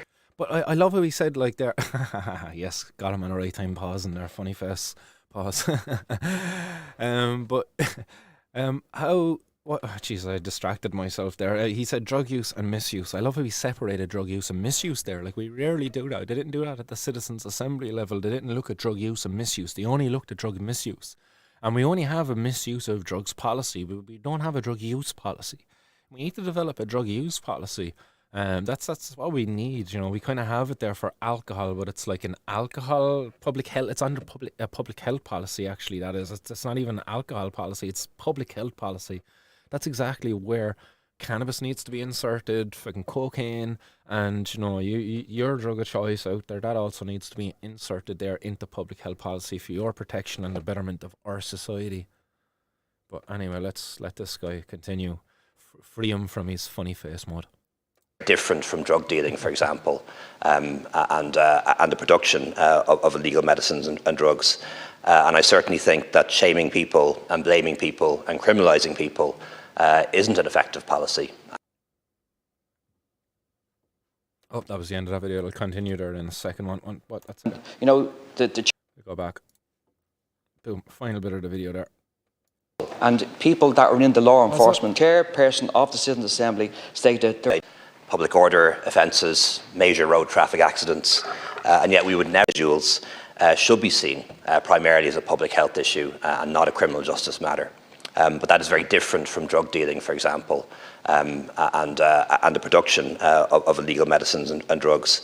And I certainly think that shaming people and blaming people and criminalising people isn't an effective policy. So yeah, he agrees. Yeah, criminalising people isn't effective. Like so, but he kind of differentiate drug dealing there. But again, you know, kind of the area have said that, you know, law enforcement alone simply cannot, you know, curtail the availability of drugs and the reason why people take drugs. A lot of people take drugs and never have a problem, but there are people that will fall into addictions. Now, next week, Taoiseach, which is a test of your government, People for Profit is bringing forward a bill, very simple bill in relation to somebody that has a simple, you know, in simple possession of cannabis on their possession.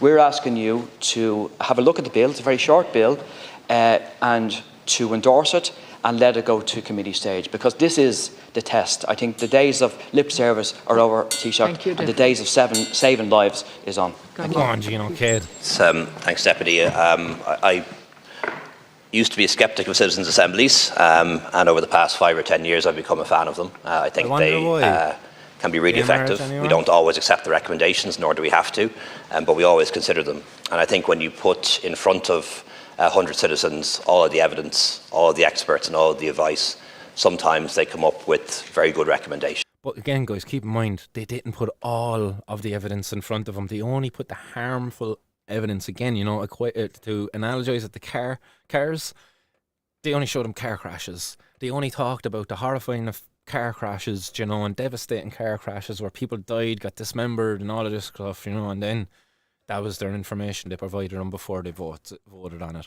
Car crashes, that was it.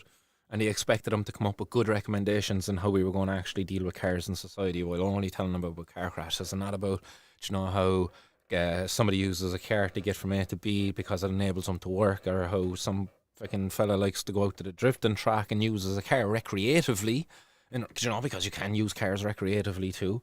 Jesus, God forbid somebody started using cars recreatively, you know, while they're talking about car crashes. But you get the analogy. Let's let Mr. Varadkar continue.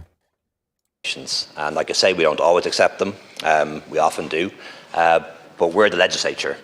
We're the ones who actually make the decisions in the end, and that should never change. And we'll have to give careful consideration to any kind of legal change, and that's our job. And that's going to take a bit of work and a bit of advice. Certainly what the Gardaí say to me, and I've asked the Gardaí about this on a number of occasions, they would say to me that they would rarely prosecute people for possession. That's like going down this in the Fox, like, do you kill chickens often? No, I don't really kill them that often at all, like, It's like the fox is never going to be honest in case you fucking snuff them out, like, because, as a farmer, you don't want them to be getting at your chickens, like, and you are the farmer asking them that question, right? And that's what they're doing here, like, they're going down fucking asking the guards, and the guards, sure, we don't do it, it's like, meanwhile, I'll be following there with an article fee. And where they do prosecute people for possession, it's because they suspect they've been doing more than possession, that they have been dealing or promoting or selling, but that's the charge they can get them on. So the guards, they believe they're dealing and selling, but they can only get them on possession, so that's why they're doing them for possession if they do a person on possession. That's absolute cock and bull. So there's just complexities like that we need to... Complexities. Like, you need to consider the complexities there, because we need to keep criminalising people for possession because the cards can't always catch the drug dealers. Bullshit, boy. Absolute bullshit for Adcore, boy. Need to kind of figure out. And like I say, we'll set out tomorrow how we best think that this report can be taken forward. So this was the questions put to him there just before the release of the report, the day before the release of the report. And Garrett McGovern, Dr. Garrett McGovern out there, one of the doctors that Bobby Smith will fail to tell you about his opinion, because his opinion is completely opposing to Dr. Bobby Smith's.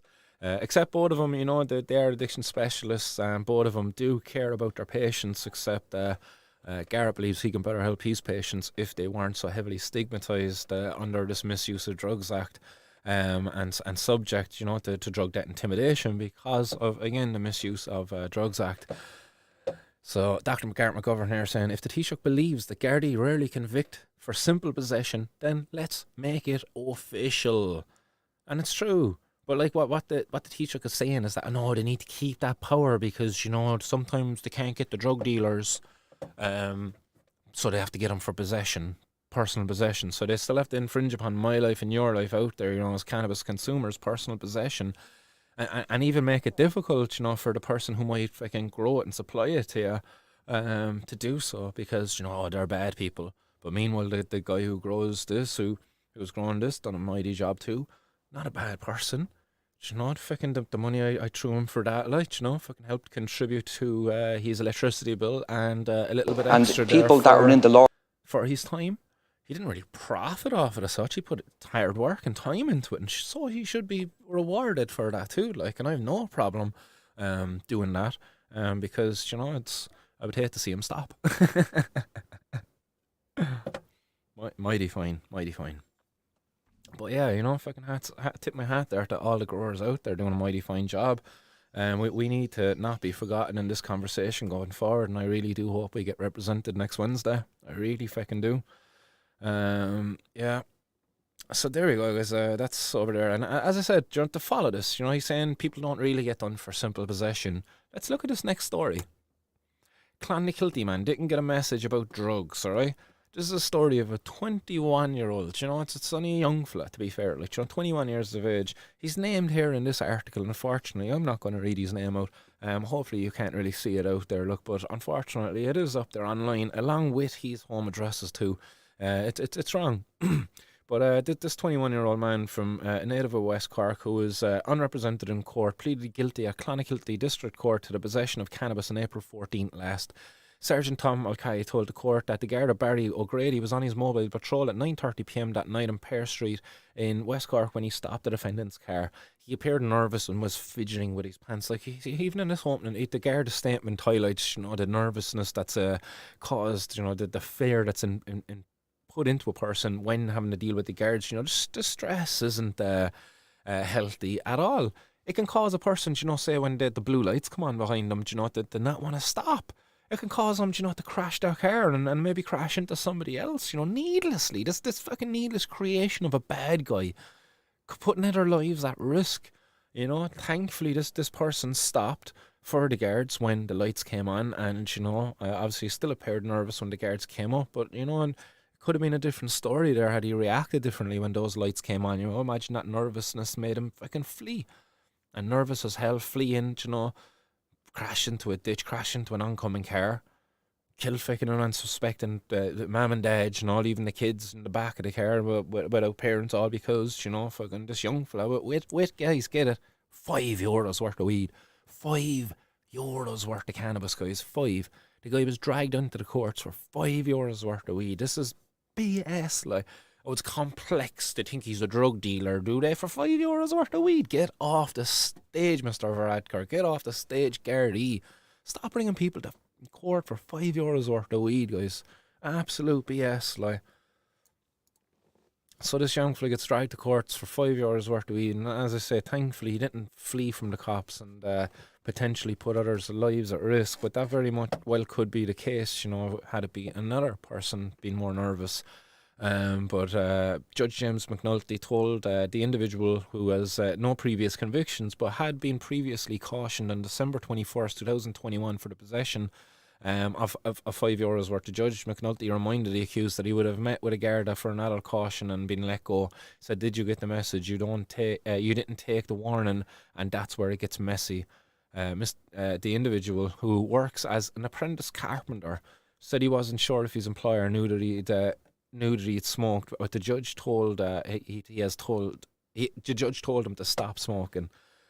He said he had moved to East Cork, and the Judge McNulty remarked that the air is clearer there. He directed him to produce €500 in court, so he extorted the man in court, the young man, and in court on February 6th next, and said he would deal with the matter by way of conditional discharge basis. He said there will be no conviction, but you must sign up with the court to keep the peace and smoke no weed for 2 years. So like in 2 years' time then, it's alright for him to smoke weed then, is it? So what happens in the meantime if we decriminalise it and allow people to actually possess it for personal use and consume it? Like, is he allowed to consume it then again? Like, is it standstill? Personal use, like? And he says if you misbehave, you will be brought back before the court, but if you keep your promise, then you will get your money back, says the judge. So that the €500 he'll get back. They're holding him ransom. They're not extorting him. They're holding him to ransom. Give us €500. If we catch you smoking weed, we're keeping it. Scumbags. No wonder they want to keep it illegal, like, do you know what I mean? They want to have this control, this power over us, or this justice system, like, and it's so wrong, man. This young fella, 21 years of age, he poses a threat to nobody. Like, the most dangerous thing about that incident on that evening in question was the fact that, like, had he been nervous enough to take chase, had he not wanted to stop, like, that was the most dangerous thing about it. The cannabis in question, you know, it was, man, €5 worth. Oh, that was ridiculous, man. So they don't do people for personal possession, but meanwhile, guys, how many cases have we covered on here? Like, you know, I can recall many cases now where people have been done for minute amounts. It's ridiculous. And this actually came by way of the Ireland page over on Reddit. And these guys are normally like quite fucking I don't know, would you say conservative or something, like, you know, is that the correct way to describe them? They're normally like not very supportive of legalisation. Like, even the upvotes are quite weak, to be fair, like, but it's been 7 hours. It's like, I don't know, a lot of common stuff. But again, you know, it didn't get a whole lot of negative within there, like, you know. There was a lot more people actually arguing for change, kind of saying this is an absolute waste of time. Even somebody in there, like, you know, so the judge is saying that in 2 years' time you're free to smoke weed again. So there was a lot of positive things there, you know. Somebody asking there, like, so where are they going to test them on a monthly or bi-weekly basis for 2 years or something? At whose expense? Exactly, you know. Whose expense? And again, remember, if this was done under the HSE, you know, that they're saying here, yeah, a guy is employed by the HSE in Skibbereen that'll test them down there in West Cork. Like, who knows if there's truth to that or what? Like, but imagine if there is, we're paying for that, like. And keep in mind, as I said there earlier, like, there's waiting lists there that are years long within that same health system, and we're going to drug test this guy. The same health system, mind you. Karina says Leo, who often smoked a joint himself. As a matter of fact, let's require all professionals like TDs and guards get drug tested a few times a month. Let's see who stands over their position then. And that's very well brought up, to be fair, because the guards themselves, they actually object all the time to random drug testing of the force. You know, hypocrites. Politicians, they're not subject to drug testing. They don't drug test politicians. So, hypocrites of the highest order. Pun incredibly intended there. But we've another bit of news there for you that I want to dive into. And it's a bit of my own, I suppose. I recently got a bit of post. I'm going to pop this up on screen here now for you. Hopefully, yeah, that should work there. Yeah, excellent. But what you see up on screen here is I got my Gary Dial order. And what this is for is I've recently been given 6 charges for the cultivation of cannabis. And it's mad, man, the evidence that they've actually given me. I'll pop it up on screen here now. So this I had to share it over there in the hotbox earlier just so that I can pop it up on screen here. So I used the nug there as a reference to the size. Like there's, I don't know, is there like a couple of 100 pages there, like maybe 200 pages.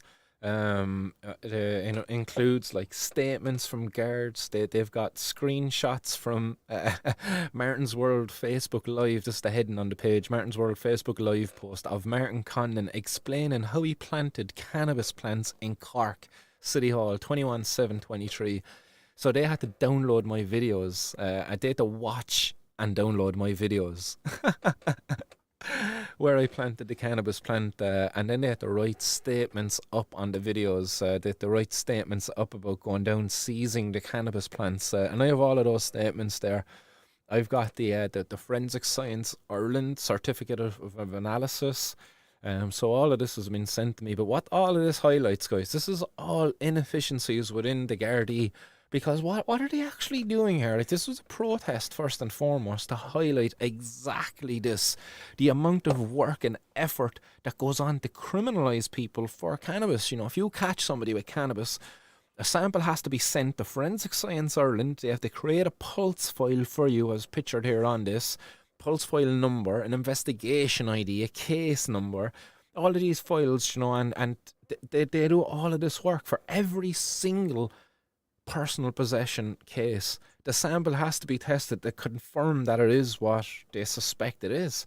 And fortunately for me, because I wanted to go to court to argue that I have a right, that my rights have been violated by the Misuse of Drugs Act, which again many organisations are coming out and acknowledging now the Misuse of Drugs Act in many countries violates individuals' rights, and wrongly so. But this is the level of work that they put into trying to criminalise us and try to prevent and deter us from, you know, what should be our right to choose whether we want to consume cannabis or not. And this is it all right here. And what my hope, you know, at that time when I was doing this, I was really hoping that I could have sparked, you know, within society, with others out there to join alongside me and do this. Because, guys, you know, if you came with me at any one of these plantings, you know, and if you made your name available, if you were willing to go into court with me, alongside me, they have to do a file for each and every one of us. Like, and we would break them. Like, let's just go back there, like, you know. Like, think of all the nugs for each and every one of us stacked up, guys. The cops wouldn't be able to keep up with that amount of paperwork. The justice system would be brought to its knees if you multiplied that by 100. They won't be able to keep up with it. They genuinely wouldn't. And if we were to do it around the country, like, it'll be interesting to see, will they be bringing Pamela Barnes, Kenny Tynan, who else was there on that day above in Arklow? There was a number of us who went up there to Arklow that day. I should have actually had a picture ready for that, but it only just came to mind now. I wonder, will they be getting a summons to court for the plant that we planted up there in Arklow in the little well in the centre of the town? I wonder. It'll be interesting to see if they do. But, you know, I was talking about Leo Varadkar getting that funny pause face moment. Yeah, I think they got me for one there. It's kind of bastards. But there you go. Like, there's an extensive amount of work that's gone in there, like an incredible amount of human hours, human hours. You see then here, I don't know if you can make out this cannabis plant photographed again, the 21st to the 7/21, but in the tag in the plant you can see a hashtag bring Alicia home in this photo. So they include here in the photo the hashtag, the little label that I've included in the plants. We've other photos here as well. They've got a collection of plants here in black bags and stuff.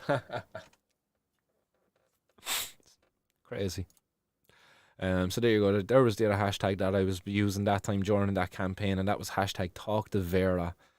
So they had to take all of these. They had to go out and pick them back up, dig them back up, take samples, bring them to the station, store them. You know, it's just an incredible amount of work they actually had to put into this in order to bring me to court for my protest.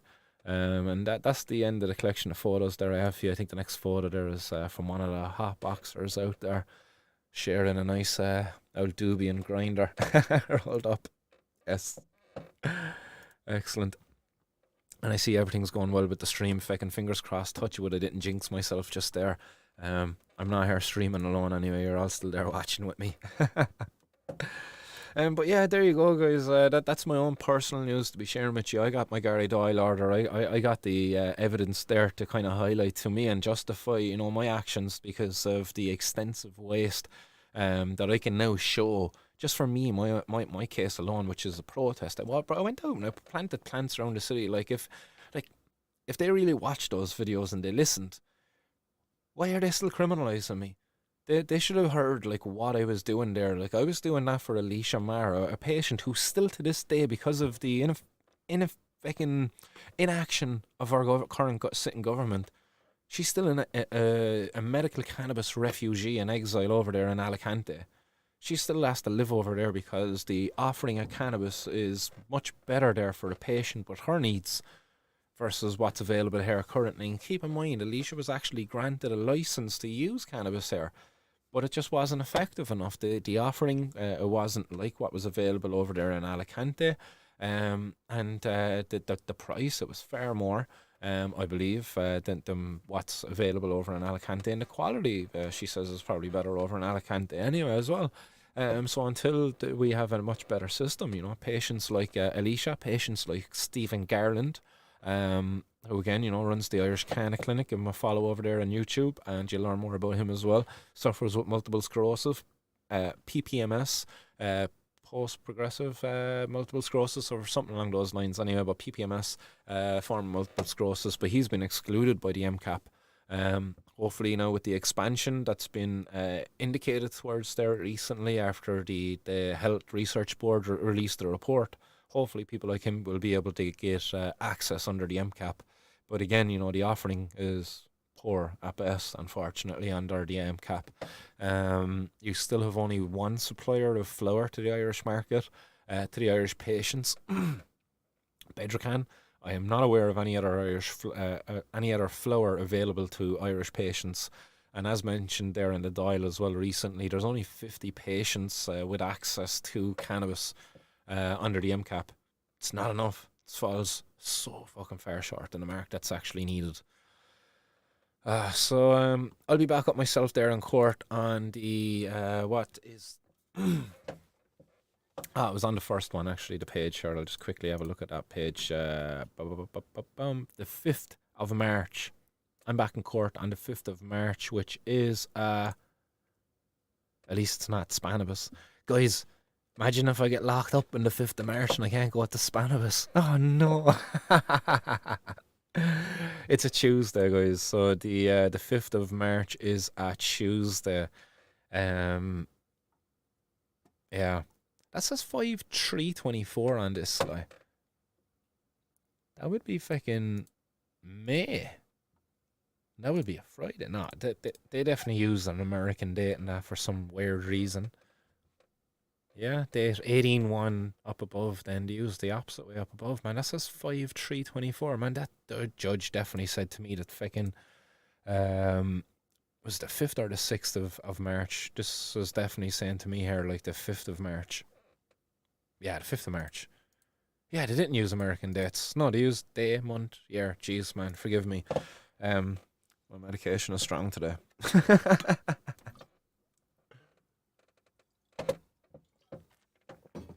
So yeah, the 5th of March, Tuesday, 5th of March, boom, there you go. That'll be an interesting one to see what happens. Karina says, here's one for the guards. You were epilepsy free since you were 2 years old. After they locked you up a few years ago after your release, your epilepsy returned. Laws were made to protect people, apparently. I wonder if that rapist judge from Tipperary got the time and resources put into him as you did. Harm no one, you get targeted, yet we have rapists being one of the possible people sitting in court looking down on you. Guards think they are valued, they are used as security guards for the government. Look at what happened in Dublin, not a TD to be seen here, where the guards are getting the backlash of what government caused. It would make you laugh. Lock you up for having weed, but no doubt you'll have more access to drugs in prison. And she fucking spot on. The funny thing about me going to prison that time actually is I met a nurse on the way in and she's like, do you need anything? And I was like, can you prescribe me cannabis, to help me sleep because I'm incredibly stressed. In fact, I'm feeling even a little bit suicidal. And she's like, no, but I can give you such and such, to sleep. I was like, I don't want those kind of drugs. I was like, I'd prefer a natural remedy as I've had access to outside. And no way. And I was like, grand, suffer on I, so I will. But they were willing to give me, man, like whatever, some sort of sleeping pill relaxer type of drug anyway. I can't remember exactly what it was, but I didn't take it. But that's prison for you, man. You get locked up over cannabis and then you come out fucking with an addiction for sleeping pills or whatever it is that you use in there to get by with. And it's so true, you harm nobody and you get treated like that. Like, just looking at this, is it I just quickly get this back out. This is the pages here, it's extensive. But please find the disclosure materials. Where is the first page here now? I think oh no, there's one of these files in here and it's written by a guard from the Serious Crimes Division. I'm like, a Serious Crimes Division officer? Like, and it's like, are you serious? Like, it's like, what a waste of time of that officer, like, because they did deal with real serious crimes and then serious crimes, fucking this, like, seriously, like, oh yeah, I should fish out that page at some stage, but I don't know if I'm even supposed to be like showing this up here on screen. Could be breaking the law again, but look, I'm not supposed to be showing this up here on screen either, am I? Anyhow, we'll get there, guys. We will get there. We will. We are not criminals, and this injustice will not continue forever. Like, its days are numbered. Unfortunately, you had to go on for this many decades. Like, but no more. Like, it's 2024. Like, it's it's the year that cannabis prohibition is going to end here in Ireland. Anyway, if I have anything to do with it. We drive on and we announce share an announcement there from again over on X. Boom, pop this up on page. So you're going to see a little video here coming from Éireann or Éireann, and the announcement is that Dublin is going to see the first injection centre, which is going to open in September. So here's Éireann or Éireann, Minister from Labour. The news that Merchants Quay are finally in the position to open the injecting facility in September this year is very welcome. The Labour Party have been working on this for 10 years. I brought the memo to Cabinet in December 2015 to legislate for an injecting facility, but we need to go further. There needs to be an injecting facility in every major urban centre across the country. We need to put the humanity back into this debate. It's a major change in Irish drug policy. We need to move forward for decriminalisation of the drug user and other major changes in our drug policy in Ireland. So boom, like, I like those calls, and I really do hope, again, much like the bill going forward, I hope these calls for the supervised injection centre are expanded upon. I don't know if you noted, like, my mentioning there of earlier drug consumption rooms. Like, drug consumption rooms as part of this harm reduction model that they're talking about going forward, if as part of the decriminalisation of the personal possession of cannabis. You always heard, complaints, and the likes of fucking Niall Boyle in there on his radio show. He'll have some fucking clown come on and I can smell cannabis and I don't like it and I think it should be illegal because I don't like the smell of it and it'll be smelling it everywhere. Well, guess what? If you put in place something like a drug consumption room, then the smell of cannabis won't be a major problem. Because if you put in place, like, say, regulations or a regulation of the air leaving the facility, such as the use of carbon filters, the smell's not going to be a problem outside, I know we have the smoking ban in this country, which is going to definitely cause a bit of a headache if you were to be looking at drug consumption rooms. But it certainly needs to be a conversation that needs to be had, because I definitely do welcome this introduction of supervised injection facilities. It's incredibly long overdue above there in Dublin and certainly around the rest of the country, as Aidan or Erdogan has mentioned there. Fingers crossed there now I didn't jinx myself the computer crash and see some fucking mad shit happening. But again, as I was saying, fingers crossed that they expand upon these calls to include drug consumption rooms as part of efforts for harm reduction, and then at least we can set up then what we would know as, like, say, social clubs, where we can kind of come socialise consumer cannabis free from freaking prosecution. So fair play there on put a lot of effort and time into this over the years. So it's nice to see it actually happening. Long overdue though. Long overdue.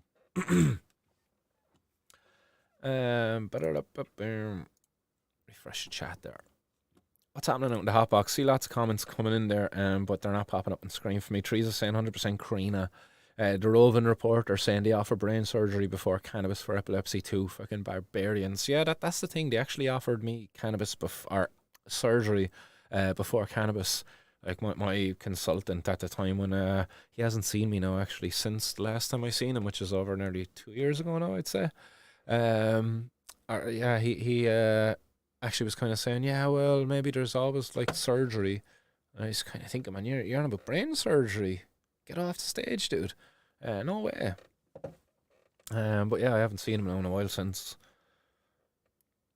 Yeah, Podshare talking about the 100k that went missing. Yeah, you see that there was a guard suspended for that there recently as well. I think I covered that there last week already, but there was a guard suspended for that there last week.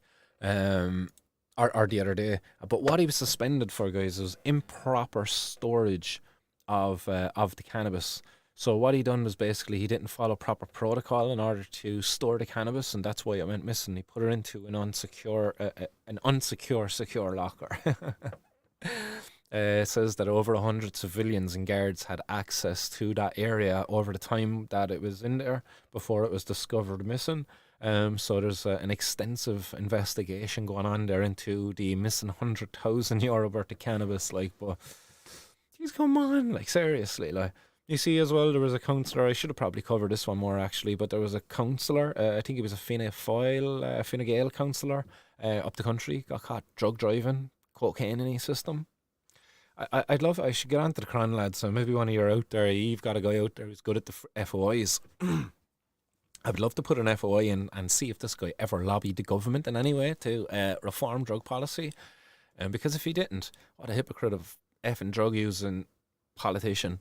It really goes to show that these guys, I would wonder if he actually lobbied them in the opposite then as well, if there's any evidence of him lobbying in favour of keeping the laws in place. Is he ever quoted in the media as like being hard on drug users, where you need to be hard on these drug dealers and shit, and meanwhile he's out there fucking buying cocaine? Be interesting to see, the two-faced nature of these politicians. Like, he's the unfortunate one who's got caught, and I could nearly guarantee you, man, that the guard who done him, who got him for the drug driving that evening, probably got sanctioned, probably got put fucking onto meter maid duty or whatever it is, whatever kind of position, and the guards as the kind of the shit work. he definitely got punished anyway for bringing in one of the main party's councillors. Because they don't ordinarily do them, like, do they really? Like, I know at the time they actually even held the councillor's name out of the media, like, but I'll cop it up.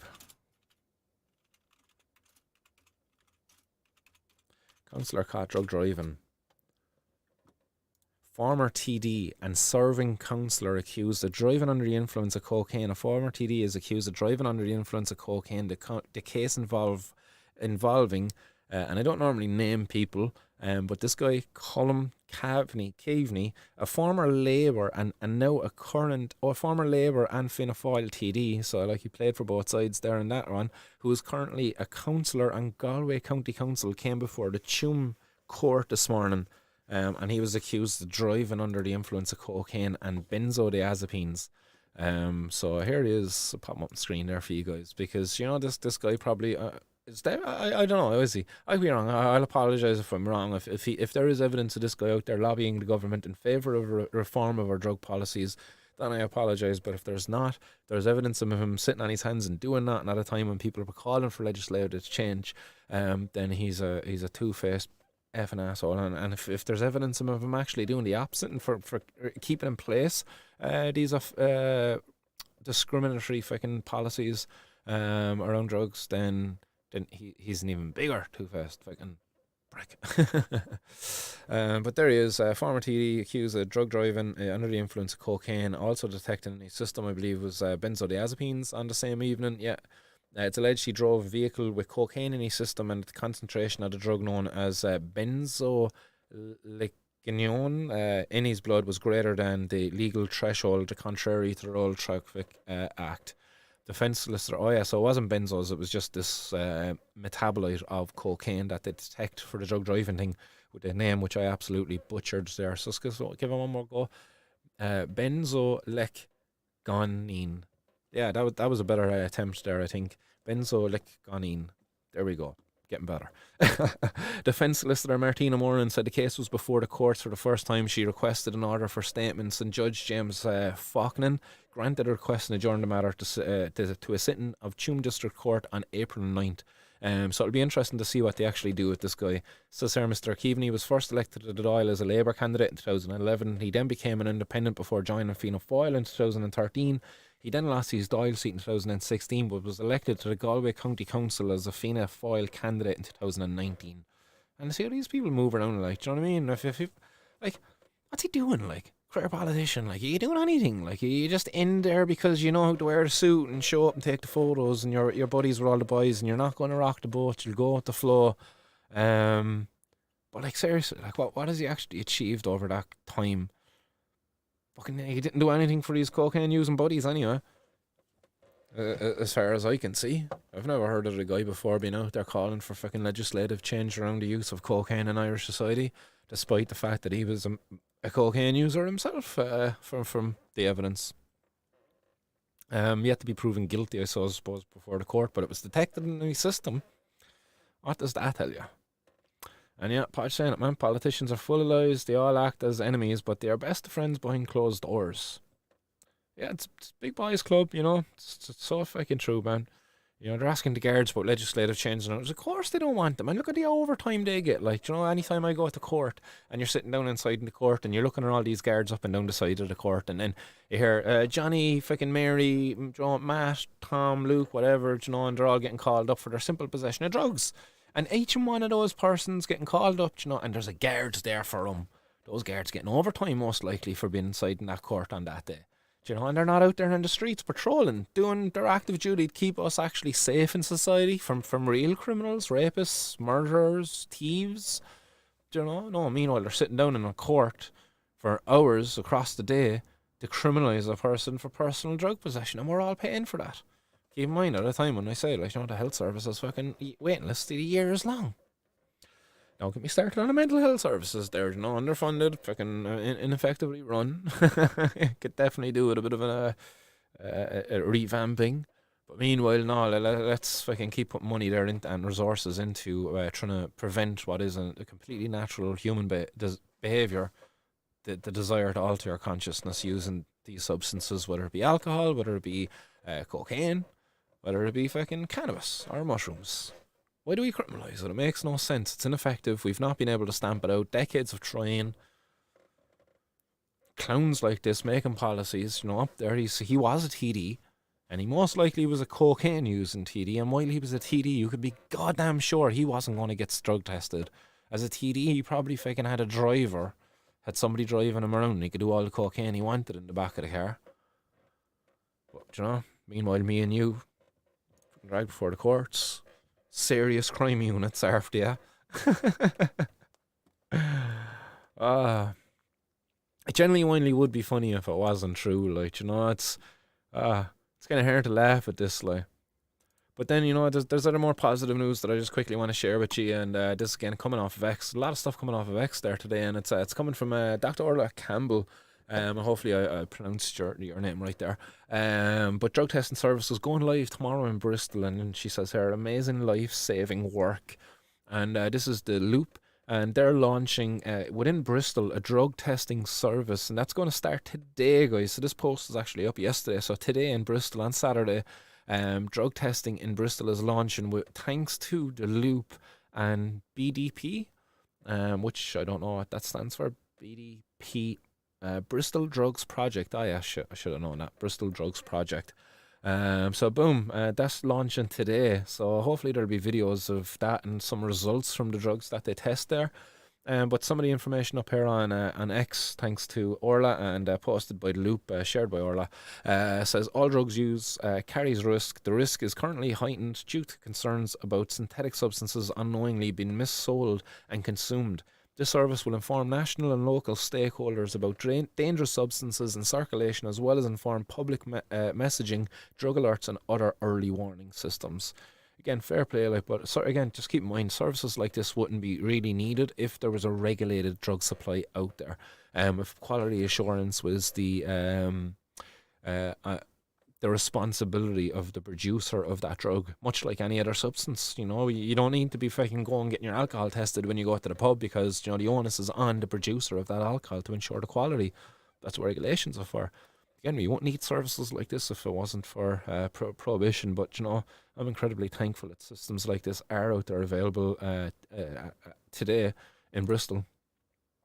In line with current government policy, the Loop Bristol drugs checking service is focused on those at the greatest harm of risk, people with dependent drug use. The Loop drug checking service will provide individually tailored healthcare consultations to people with dependent drug use, which discuss relevant risks, harm reduction strategies, and signposting to further drug treatment and health services. These sessions are anonymous, non-judgmental, and free. And that's important, you know what I mean? Non-judgmental there being a very important part of the service, you know. And while they're directing them to drug treatment and health services, they'll do it in a non-judgmental way. They just make them aware, and they're leaving the power of the choice in the individuals. And now if somebody's really in need of it, like, you know, they might be a bit more suggestive there, like, but again, the people providing these services, I've worked alongside of some of these people anyway, if they're going to be similar to the people I worked alongside, and they're incredibly compassionate to drug users, because quite often or not, the people who work within, say, the likes of the Loop and other services there, that quite often or not, they might be active drug users themselves or past drug users. So therefore they have an ability to offer compassion that, say, a regular health professional, you know, just might lack towards a drug user having a difficult time. So well done there to the Loop, well done to the Bristol drug checking service, and all the people who made that service possible over there. But again, you know, it's just a shame that it is needed today. The Roving Reporter says the Loop go monthly testing, but still not enough. Can't take your whole month's drug supply to get tested. Yeah, you know, it's. I definitely would imagine that there's going to be shortcomings in the service. So is there only a monthly service that's available there now? So they're doing it today, and they're going to be back next month again, is it?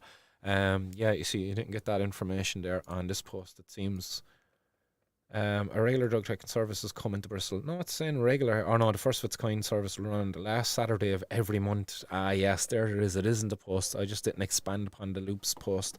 It's a nice one there, fucking Chilbert. Silly me. Yeah, it's actually only a once a month service, so that is a shame. That is unfortunate, but look, it's a beginning. Hopefully maybe in the first month to kind of identify some concerning trends there, and kind of identify a need for a more expanded regular service, like available across the week. Not just once a month, but like across the week, like 2-3 times a week if it needs to be limited. But I would say nearly a 5-day fucking week service. Like. But again, obviously I'm biased. Yes, what's going on in the hot box? B Mooney says, Podge lad, Tinkle Tink, what's happening? Roving Reporter says, gone up in smoke. Dave Neeland, what's happening? He says, they're all snakes in the grass. Hey, little Conor McGregor fan, yeah? Snakes in the grass. At least I got that reference anyway, or at least if it was a Conor McGregor reference. Pod says politicians are full of lies. They all act as yeah. We read that there. Malzit Chronic says, "Yep, it's all theatre. It is, and in the fucking court system, man. There's nothing more theatre than the actual court system. When I went to court all those times, man, it's actually theatrics inside in there and watch a witness unfold. It's crazy. It's dehumanizing as well. I have to say. But yeah, theatrics." DB Woodcraft was happening, says hi to all in chat. So still no notifications from YouTube. Bat Martin been on YouTube all day too. Those bastards, absolute bastards, man. Sorry about that, DB Woodcraft. Yeah, unfortunately, my messaging is too powerful to be exposed to the masses. So unfortunately, those who subscribe and hit the all notifications button still don't get all notifications about me going live, because I've been kind of downgraded. They demonetized me, and I'd imagine that took away like some of the promotion by the analytics of my page, because look, YouTube aren't going to be profiting off of sharing my videos across their platform. That's an unfortunate side effect of being demonetized on YouTube, it seems. Maybe I'll do more to get it back, just for that reason alone. If people wanted to support the show financially, the best way to probably do it is the PayPal or the Patreon. Those two options are up there at the moment. But again, you know, no pressure on anybody at all out there, but those options are there. But for YouTube, you know, if they think they can kind of, you know, what would I say, like fucking deter me from my messaging, you know, water down my content. No, I'm not watering down my content for them in order to maintain their monetization. No way will I water it down. I'm not promoting drug use at all, guys. I'm not on here promoting drug use. I'm highlighting my own drug use in a protest. I'm not telling you. Well, I actually do ask you if you want to. I say if you want to join now. I don't promote it. I don't say, guys, you got to get out there and get some weed and try it out if you haven't tried it before. Like, that's not at all what I'm saying. If you're out there joining in with me right now, if you're actually on this, you're most likely a consumer already. So I'm not encouraging or promoting the use of it at all. But I am encouraging people to protest. Of which we will do right now, guys. If anybody out there is ready for a protest, guys, then do feel free to join me in protest right now as we engage in civil disobedience across the nation and the world, because this is international, man. We're global here. Twitch, YouTube, Facebook, and X, and Rumble, actually. Jeez, let's not forget Rumble, guys. I don't know how many people are over there watching on Rumble right now, but we are live over on Rumble as well. Do I have the stream up there somewhere for Rumble? No. She disappeared. But yeah, we don't know. But still, guys, what, we got over 30 of you out there right now. Let's all 30 of us, if so be, if you're capable of engaging in civil disobedience right now. Get your torch of freedom, or your vape of freedom, and let's engage in civil disobedience.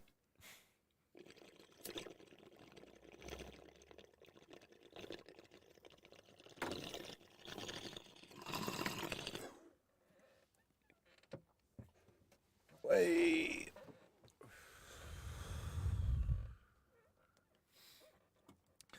There we go, blowing out those clouds of justice. Got a yeah, one more news piece for you today, I believe. Do we one more? Two more, maybe. Yeah, we'll maybe three more. One of them isn't really a news piece, it's just a bit of a funny one. But Amsterdam, guys, just jump over there to Amsterdam as Neil Woodsy over there on X again. You know, we've been getting a lot of it coming in from X there today. Woodsy over there on X was sharing this, and that there was a meeting in Amsterdam yesterday. And over there yesterday, Ethan Nadelman, who is also a podcaster, podcast host of the Psychoactive podcast. So do check that one out if you're not already a listener of that. That'll be an interesting podcast. I do believe I've listened to it in the past. But they were over there at that yesterday, where the Lord Mayor of Amsterdam along with a number of other signatories, signed and promoted this manifesto, which I'm going to pop up on screen there now next. So this manifesto, which is titled Amsterdam Manifesto Dealing with Drugs. And it's a very well written manifesto. It says, we are a diverse coalition of administrators, policymakers, scientists and civil society representatives. We are united in creating more humane drug policy. This means prioritising the well-being of all impacted by multifaceted challenges of illegal drug markets and the associated health, social and economic harms. Together we focus on an integrated approach to drugs, taking into account public health and human rights, social justice and safety. And says across the world, the so-called war on drugs has failed to protect the health and safety of citizens and communities. Moreover, it has and continues to fuel organised crime, escalate violence and disproportionately affect vulnerable individuals and societies and disrupt economies. We seek to break this vicious cycle by embracing pragmatic, evidence-based policies that acknowledge the realities of drug use and drug markets. Recognising the failures and human rights violations caused by punitive drug enforcement, we pledge to adopt health-focused policies that emphasise harm reduction, decriminalisation and regulation of drug markets. These policies are aimed not only at safeguarding public health and human dignity, but also at fostering social justice. And that was a very important paragraph there that I really wanted to get to and cover. And the very first sentence, recognising the failures and human rights violations caused by punitive drug enforcement. That one thing alone, and that to me just justifies nearly everything I've been doing here, just to get before the courts to highlight, my effing rights have been violated. Your rights out there, guys, have been violated by these punitive policies they enforce upon us. These policies they enforce upon us, they talk about being careful and have to take into consideration changes and what. Man, they were never careful and considerate of the changes when they put in place these drug policies in the first place, because look at the harms done. They've violated our human rights. And guys, they were not ignorant of that. That was brought up to them at that time, back in 1977 when they were debating this, or 1976, I think, the year before. It was said to them, this is going to infringe upon people's rights, the right to privacy, the freedom of choice. And it was even brought up to their attention, there's a medical potential here for this plant. They ignored all of that, guys. And they still put in place the prohibition of cannabis back all those years ago. And it wasn't based in scientific fact or any evidence that it was going to benefit society. No, it was pure moral conjecture. That's all it was. It was these guys, they were going to impose their moralistic views and opinions on us, that we shouldn't use drugs, that it's bad, but no evidence there to back it up. And meanwhile, look at their policies. Look at the decades of harm done in Irish society because of those policies. You look at the Kinnan cartel and there's multi-million euro fucking bonds in their heads, and it's only made possible because of drug prohibition. These guys, they would be probably nobody still. Christy Kinnan, who would he really be if it wasn't for drug prohibition and his crime gang family, as they say, along with the others out there, the Hutches, who were the other families? The Dundons, was that not another infamous crime family that was mad in the drugs and feuding and all of that stuff, across the Irish media at the time? They like having a bad guy, don't they?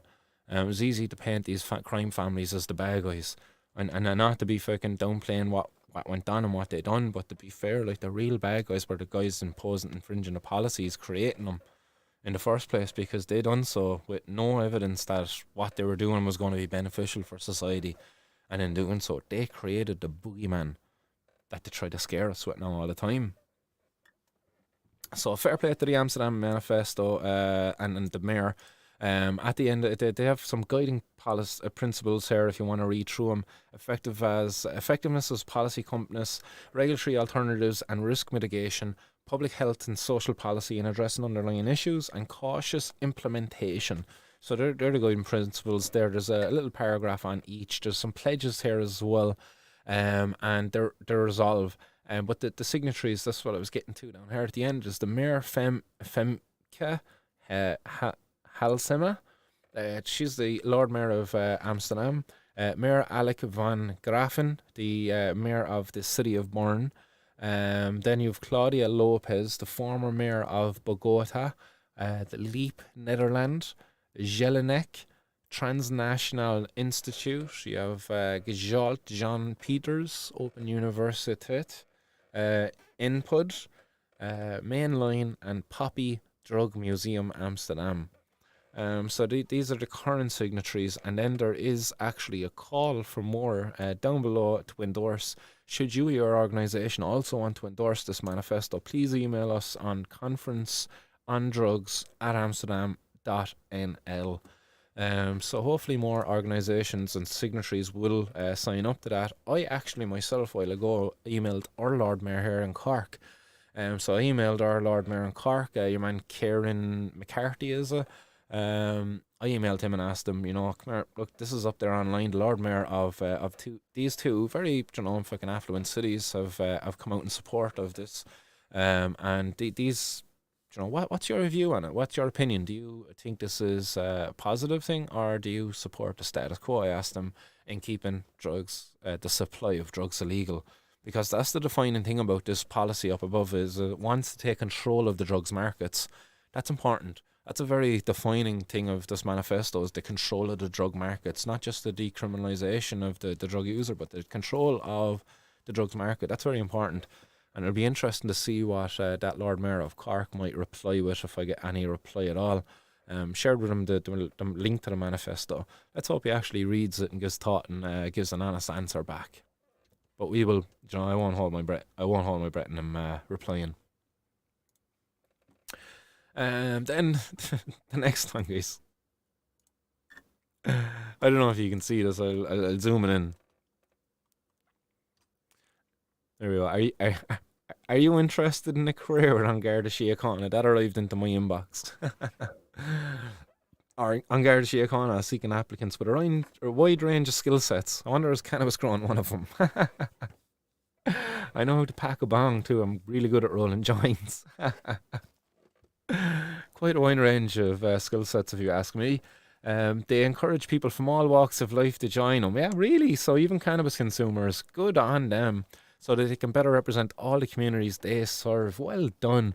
What about cocaine users? I suppose they have enough cocaine users on the force, all right. So they're probably looking for us guys, the cannabis consumers. Why else would I have got this in my inbox? Came from the intro, the service of unemployment. So that's most likely why. You can find more information on the 2024 Garda recruitment campaign below. It'd be funny, man. I should nearly apply. Like I would piss the fitness test. I know I would. I'd be highly confident I would piss their fitness test. But anybody out there got a clean bottle of piss for me? But you only get drug tested on the way in. But once you're in, then sure they don't even drug test you anymore once you're in. Yes, but anybody else out there, guys, we kind of need a few people on the inside. They need representative small communities, all walks of life. Like, so I assume that means us too, like cannabis consumers. Like, they're not going to exclude us and marginalise us, are they? Or are they? I'd imagine they are. And then finally, guys, a reason why you should get in with the guards as a cannabis consumer, because you have an opportunity to be a part of these seizures. Cannabis seizures, and you can improperly store it in the guard station and make it disappear, and you only get suspended, guys. And I think that guard who got suspended with pay. They didn't even not pay him for getting suspended and make him go on the dole or something like that. He still gets paid, so he gets a couple of weeks off, and he gets 100 grand's worth of weed to go smoke and sell as well. While he uses a few weeks off of paid fucking holidays. So join the guards today, guys, and take your share in this 1.2 million worth of cannabis found in parcels coming from Croatia. And initially I thought, geez, that's strange looking cannabis in these bags. It's brown, grinded up looking powder. But actually then I came to realise that actually that's a parcel. Those are the parcels. So they're big envelopes, I would imagine. And inside them then is probably vacuum packed maybe cannabis, or maybe it's even packed in loosely. They look like big fucking pillowcases. But apparently there's 60 kilos worth of cannabis here pictured, so it's most likely vacuum packed. 60 kilos, looking at that, how many stacks there? Is that 7 stacks? So you've just under 10 kilos there per stack, kind of over 7, under 10 kilos per stack of out there, all vacuum packed inside. So it's funny enough, they make the seizure alongside of a seizure of cigarettes. And it's funny then in the seizure of cigarettes, all they really talk about is the loss of revenue to the exchequer. That's the impact there, loss of revenue to the exchequer. That's the impact of a black market around a regulated drug such as tobacco. It's just a loss of revenue to the to the exchequer. They don't even talk about, like, say, the potential there. Like, is that tobacco actually checked to see if the quality of it is kind of is it good? No, because it's most likely tobacco that just came from another jurisdiction and probably has the Spanish stamp on it, or if maybe it came from somewhere where it was even cheaper to be posting over the tobacco. But again, as I say, all they talk about here is the potential loss to the revenue should these cigarettes have reached the market. But meanwhile, the cannabis, there's an ongoing investigation there into that. It's mad.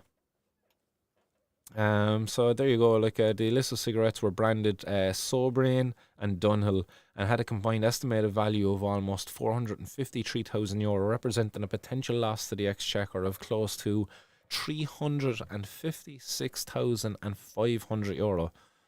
Jeez, man, that's some amount of tax on cigarettes. It's like 75% or something like that, is it? Man, it's maybe more. That's crazy. Such a high percentage of tax on cigarettes, man. But that's why we have a black market on cigarettes, and even alcohol, as I mentioned earlier in the show. There's a black market there because of this overtaxation for health reasons. But meanwhile, as I say, people like Bobby Smith will still come on and say that any existence of a black market is a failure of the attempt to stamp it out. But look, come here, if there's people going to a legitimate market, if over 50% of people, as Bobby Smith said himself, are buying cannabis legally, that's a success. That means 50% of people aren't buying it illegally, But anyhow, people like Bobby Smith will continue to make these weak arguments, and I really hope that over the course of the coming months, that I will hopefully, and others out there like Dr. Garrett McGovern and other very well-spoken people, get an opportunity to challenge these opinions on the various airways and news media outlets. I myself will continue my efforts here on my own channel. I intend to definitely get out there, as I said, into public, interact more with just the general public. That's long been an ambition of mine to do. I've been holding back a little bit, but I certainly intend to be doing that very soon, going out there with the microphone, getting on street interviews done with people, just getting the feel for people out there and their opinions, because right now that really matters. Because the government are definitely going to be looking at legislative changes, and we need to be capturing the opinion of the public, and more importantly, educating the public as well at the same time, I suppose. So we'll see what happens. Roving Reporter says that it's a war on people, not drugs. That's exactly what it is. It's a war on a certain kind of people in society, but they brand it as a war on drugs. Because there's, that Abe Nixon, is it Edelman or something, as he said, you couldn't make it illegal to be black or to be a hippie. But look, the hippies and the black guys, they're using drugs. Look, if I can just make them even more illegal and we can go hard as hell on them. And that's exactly what happened. When you look across the US, if you were a black guy and you got caught with some crack, you end up doing 20, 30 years. Meanwhile, you're a white dude getting caught with cocaine, which is effectively the same drug. And they weren't going as hard on them, Meanwhile, white guys getting caught with crack, they weren't even getting half the sentences there that the black dudes were getting for the crack either.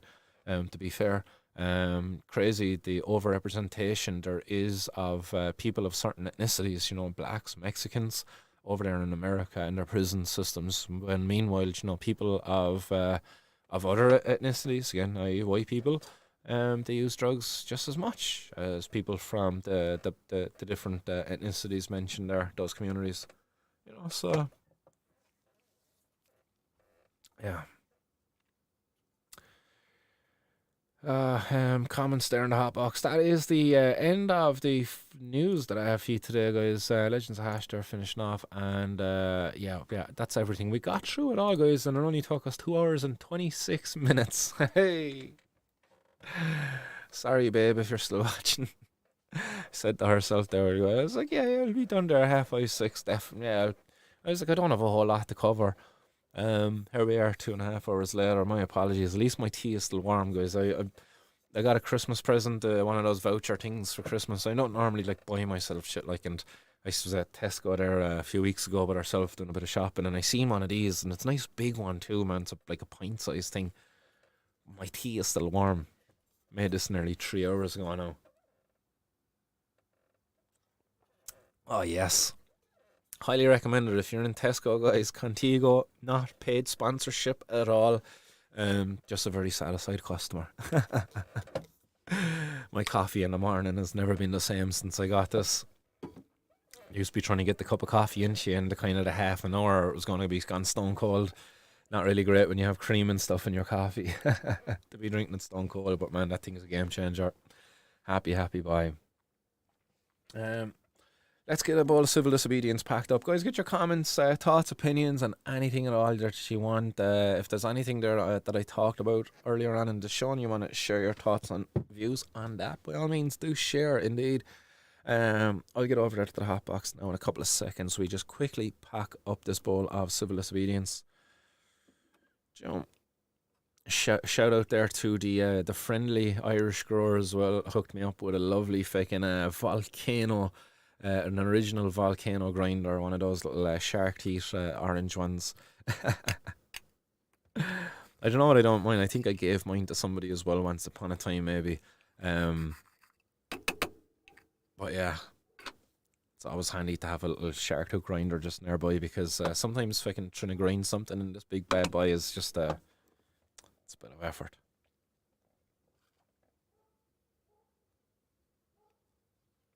Oh yes. Civil disobedience never melts so good. What just went into that there now actually came out of that grinder was Gorilla Skittles. So that's a little bit of Gorilla Skittles here in my hand right now. That was actually the nug that was used for reference a while ago for the thickness of that paper as well, you know. She got a little bit of a flat side where she was resting in the drying net. One of the downsides of using a drying net, if people use drying nets out there and if they don't hang their buds up, like some people will hang their buds up to dry, the person who grew this put it in a drying net, ends up with a flat side. I'm not complaining, I'm happy, man. Quality is still quite high. Incredibly high, actually, of that Gorilla Skittles, yes. What's anybody smoking out there, guys? Get your strains in. Let me know what your civil disobedience and what there as well in the hot box as we start to wrap it up here and sign off. Yeah, we promised that the goodbye better not take more than 15 minutes. Or I might get more in trouble. Group protest possessing 7 grams at the Dáil next Wednesday, says Casa de Strogas. Casa, I love that, man. Like, not that I want to get barred from the Dáil next Wednesday, but like, man, there's going to be several of us there carrying. The invites have gone out, like, right across the cannabis consuming community, the activists there amongst us, and we're going to be able to go up there to the, is it the viewing gallery? And of course people are going to be carrying, like, going in there. Like, you go through a metal detector, like, but, you know, as long as you're getting your weed from a reliable grower, then you've no fear of the metal detector going off. Definitely don't come through if you're carrying soap there. God only knows what you might find in your soap there. But definitely there's going to be people packing. But will people engage in civil disobedience is the question. Like, I know I will. Would I do it in the Dáil? Look, for fear of, like, a bit of backlash of it, but outside of the Dáil, most definitely. There's talks there of people actually securing a venue as well for a bit of an after party, a bit of an after, hopefully, celebration, and hopefully it won't be a bit of a fucking downer party. But fingers crossed there, that it all goes well there next Wednesday. But I would certainly be open to a protest at or outside of Dáil next Wednesday. Civil disobedience is, you know, my forte. It doesn't even have to be 7 grams, gee, you know what I mean? Like, even this nug that I display here, like, man, if we like all claim ownership of this one nug, as I said, like, the cops have to make a file like that out that I just showed all right, that's 6. Like, divide that by 6 and then multiply it by however many people we could get up there to the dialing. Say that, oh, we all own this. That's all of ours. Yeah, we all chipped in a while ago, fucking 10 cent each, because it's worth €100, and we all chipped in 10 cent each. But you know, I'm not against it anyway, Castleman. You know me, I'm always down for it. But again, I suppose, you know, it would be worth maybe fucking chatting her out with the likes of the deputy, Gino, and shit. Like, I don't know, would there be a bit of I'm already a bit of I feel like I'm already, I don't know, is it just because of the stigma that's out there, and because of how, you know, I just got this there by the guys at the Tunaris before, like, you know, they labelled me as that drug guy, legalisation guy, and didn't really want to have me on. You know, I don't know, is it the stigma of that, it kind of from the likes of that shit, like. But yeah, I feel like, you know, that what's the word that Vincent uses? Persona non grata. Basically, a person, you know, they don't really want to have you there, kind of in front of the mic or anything, like, because what you're saying carries weight. There's probably a lot of truth to it. But yeah, look, say no more. I'm gonna be up there. I'm open anyway. Teresa says, fuck off, mate. Fuck off, don't be saying such things. That about me getting locked up there before going to Spanibus. Oh, yes. Dave Neeland says they're all snakes in the grass. Yeah, we got that there earlier. Destination World, what's happening? Says Cork lad here also. Soon will be the day we can smoke freely. Yes, indeed, man. That day is coming. You know what I mean? And it is definitely there. It's on the calendar. We just don't know what day it is yet, but it's certainly fucking there, man. It is coming. And you're dead right. And I look forward to it. And until then, I'm more than happy to smoke freely and in form of civil disobedience. And coming, you know, this season, you know, as we move into springtime and summertime, I certainly do intend to engage in a lot more civil disobedience, I reckon, across the summer, if we don't get some legislative change there by the summer recess. If we don't see something by summer recess, guys, man, the gloves are off come June, July. Like, they have an opportunity now for Gino Kenny's bill to make amendments, to get it through, and to have it maybe there. If, say, come May, June, man, and it's there almost ready to be signed, maybe then we'll kind of keep the gloves somewhat, not so much off, but we'll have one or two little protests, do the 420 thing, definitely, for sure. I suppose that's before the summer recess, but across the summer, maybe one or two little things, maybe. If they don't do nothing, man, if this thing isn't progressed along, if it isn't by one of the more advanced stages, 4 or 5, then I don't know. I think definitely we should be having like fucking daily, if not daily, then maybe weekly civil disobedience protests right across the summer months when they're on recess. That'd be my opinion, anyway, my strong opinion. David says, I think the Tunaharis were alright, but as soon as they got a bit popular themselves, it went to their heads. They were drug users themselves, fuck them. Yeah, you know, man, I had a lot of respect from it, and I still do, in fairness, man. They done incredible things, you know, despite the fact that my own feelings, I suppose, were hurt by them. Like, it wasn't done on a personal thing. It was just that they felt like they needed to do it to protect themselves. They seen me as this kind of thing and applied the stigma. They didn't realise that they were being stigmatic in what they were doing. But they were being incredibly stigmatic in what they were doing, but they did it to sort of self-preservation, and fortunately, as fucking Aaron or Aaron says, it's okay to do that to us. That's okay. It's alright to label people junkies. It's alright to label a fella the drug legalisation guy and not want to talk to him because of it. I think those two things are nearly on par with each other, doing both of those, man. They're just as distasteful, in my opinion. But obviously I have a bias there because I was on the receiving end of both of them, actually, to be very honest. I've certainly been called a junkie in the past by different people. Won't mention names or bring anything up, but yeah, I've definitely been hit with those with that label, and as well on the other side, you know, the drug legalisation guy. But it's much more the drug legalisation guys, as fucking, you know what I mean? I'll pop it back up on screen just to remind people, you know what I mean? I'm not the only one saying this up here. The fucking opening paragraphs that's going up and down there at me.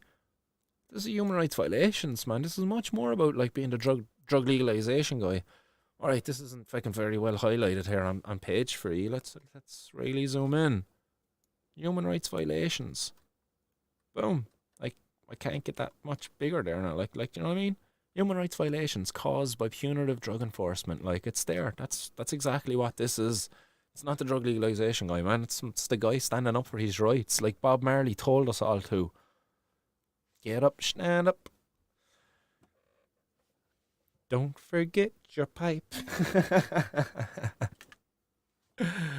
So yes, guys, grab your torch of freedom. Let's engage in a little civil disobedience. Miles Chronic smoking that silver haze. Nice, super silver haze. Nice. It's been a while actually since I had a nice haze. I know it gets a bit of a bad name out there because it kind of, you know, it's a lot of the times it's the you want it or not haze. It's called haze, but a lot of it don't even be haze. But yeah, it gets a bit of a bad name. But to be fair, that was one of my first ones in the dam with herself, with the miss, and it was G13 Amnesia haze. Told you this many times here on the podcast. You probably all know this already. But it was amazing, and I had that lovely haze taste with but powerful stuff. Yes, David. Yes, blaze up for your rights and stand up for your rights.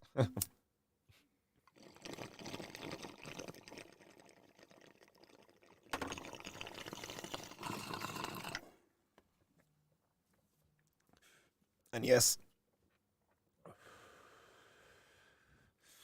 it seems like the streaming gods were on our side this evening anyway. Have a guardian streaming angel out there somewhere keeping this shit going. Don't see no alerts. It didn't drop. Got 1 or 2 frights there a little bit ago when I started seeing the fucking the internet, the Google Chrome there fucking flashing in the back. But no, thank God nothing crashed and we're still here. Yes.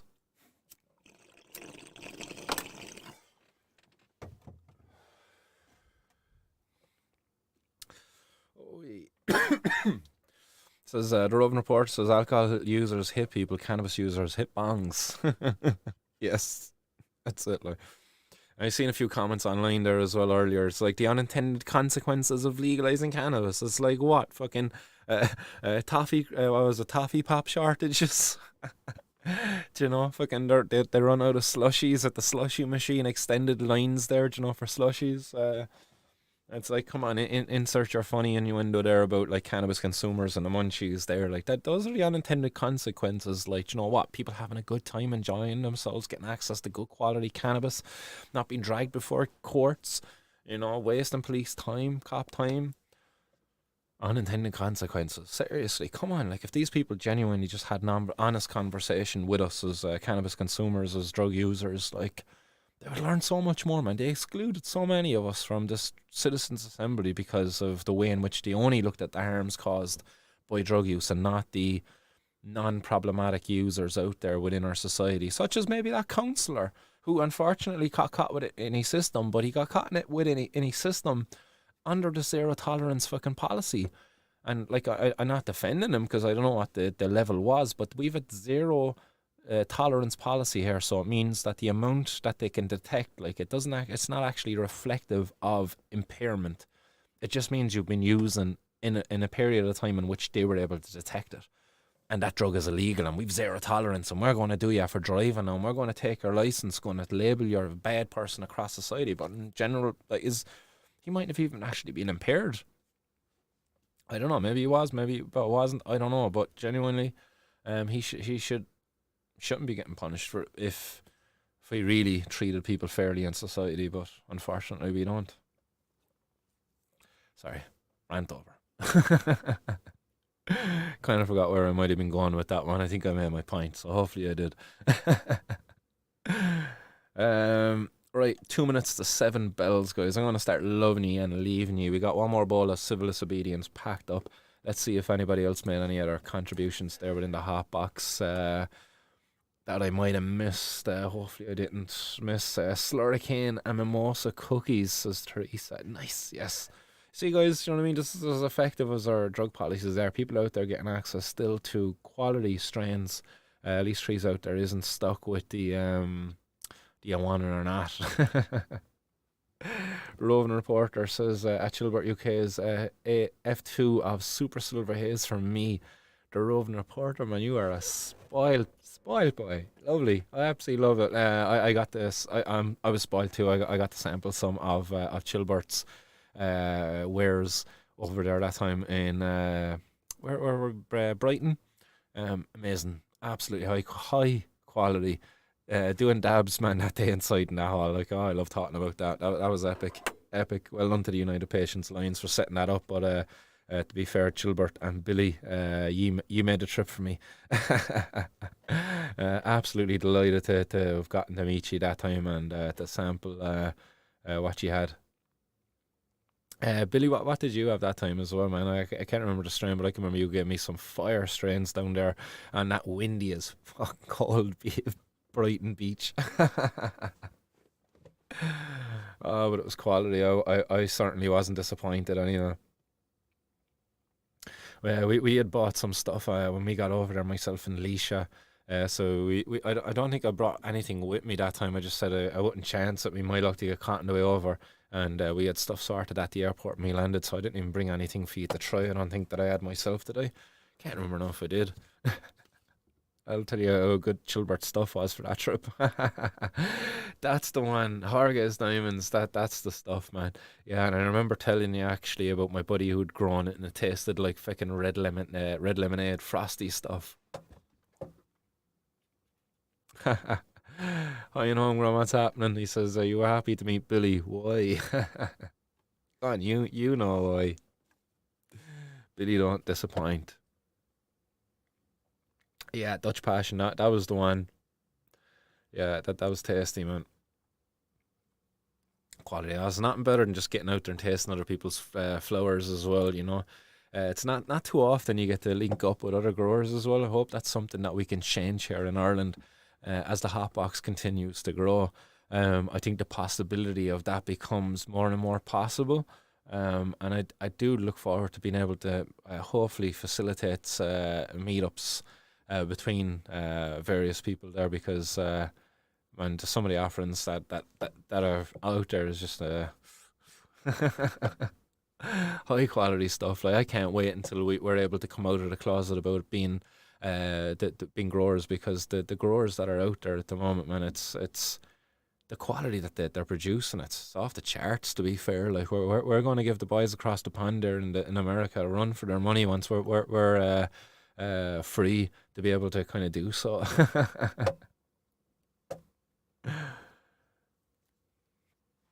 Right, let's blaze this one up, and we'll start finishing off this show, and we'll say goodbye, because this is like those long Irish goodbyes. I said I'd be off by 7, but it's now 7:01. Stoners, Irish people and their long Irish goodbyes.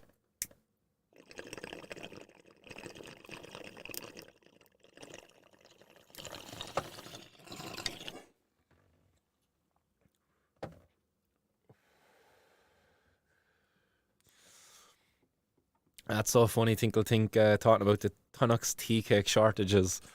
Yeah, I only just had a lovely tea cake there before I went live with my cup of tea.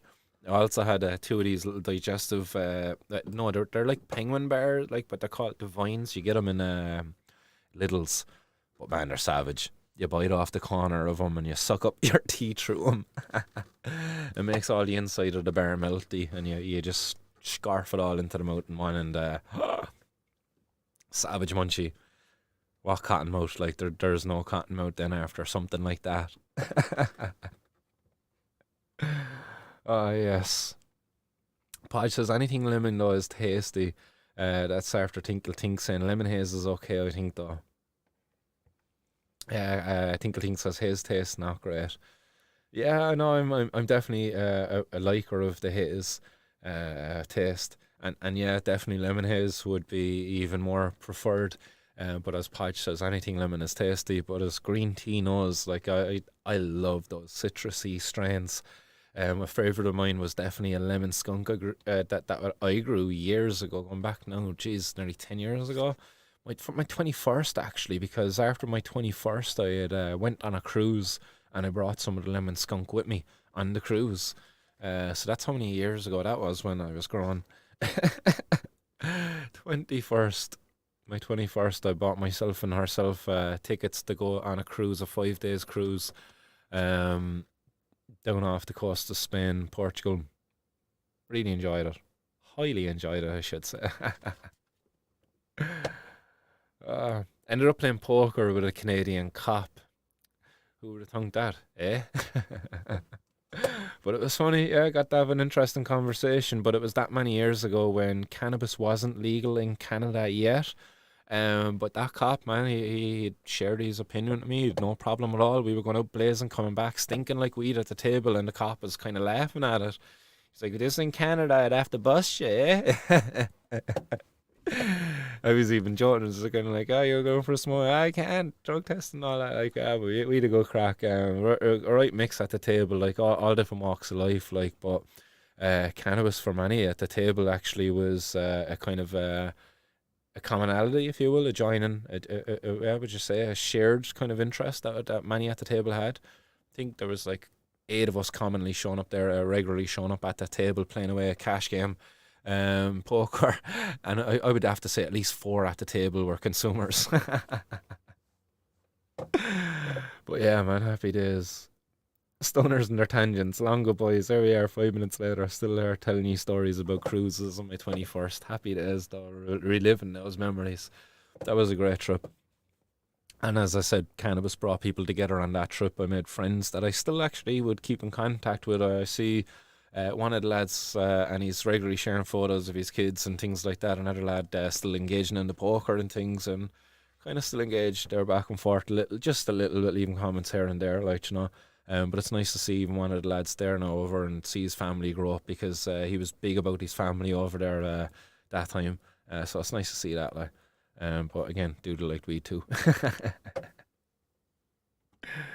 Teresa says, thanks, Martin. Great show as always. Not a bother at all, Teresa. Have a nice evening.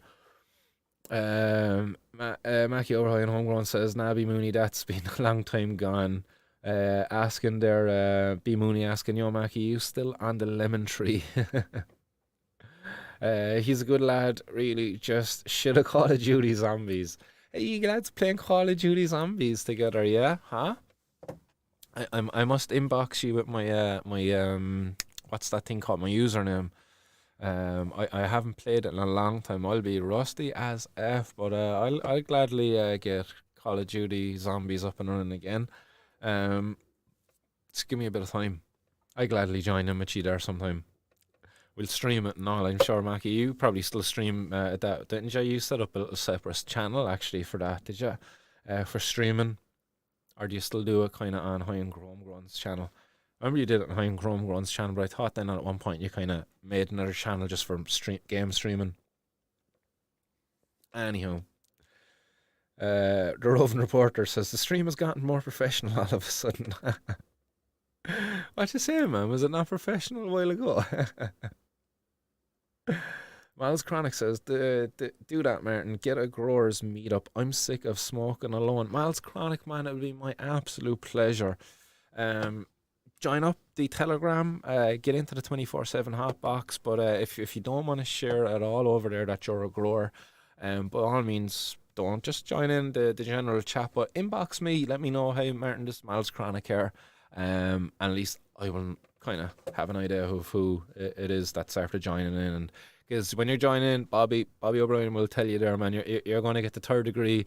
But the guys, they're going to be insistent, you know, oh, bot is it? Oh yeah, it's not a robot bot, or not a robot, a cop robot. Federale. But yeah, people are always getting the 3rd degree kind of when they join into the group. But first, you know, you have to join in and incriminate yourself, as they say, with the newspaper and taking a bong hit. Today's stream, do it with today's stream and do a bong hit. Incriminate yourself in today's stream. That's how we'll know you're not a cop. No, but definitely do get over there to the Telegram group, and through that, definitely we will start making meetups happen. We'll set up a more private group outside of the 24/7 Hotbox. 24/7 Hotbox, guys, if you don't already know, It's literally as it sounds. It's a place you can go 24/7 any time of the day that you decide. You know, if you can't sleep at night, or if you're just getting up in the morning, you're sitting alone, and you're blazing one, and you want to just talk with anybody else. Get on in there, and that's what it's about. Just sharing your thoughts, views, opinions, and just chatting with others who might be hotboxing alone as well. It's a really nice community. Everybody's supporting each other. We got a couple of growers over there who love sharing pictures of their plants. These guys live in places where it's legal to grow, of course. That's why they're sharing their pictures of their plants. So any federales out there who might be watching this, no need to come there. No illegal growers there at all. Just illegal consumers, all right. But sure, guys, you don't really go after us, do you? Apparently. Man, to think, man, you know, when I'm going through these statements, I still haven't got through all that evidence that they sent me, man. It's so much there. It's so funny. The statements are gas, the ones that I've read so far, like, but they had to sit down and watch my videos, man. They had to listen to everything that I said during those protests, planting the plants in the city hall and stuff. It makes me laugh. Such a waste of time. Yeah, so stay safe, guys. We'll start signing off. Anybody else out there, you know, Grunts, you don't do it anymore. I haven't had for a while.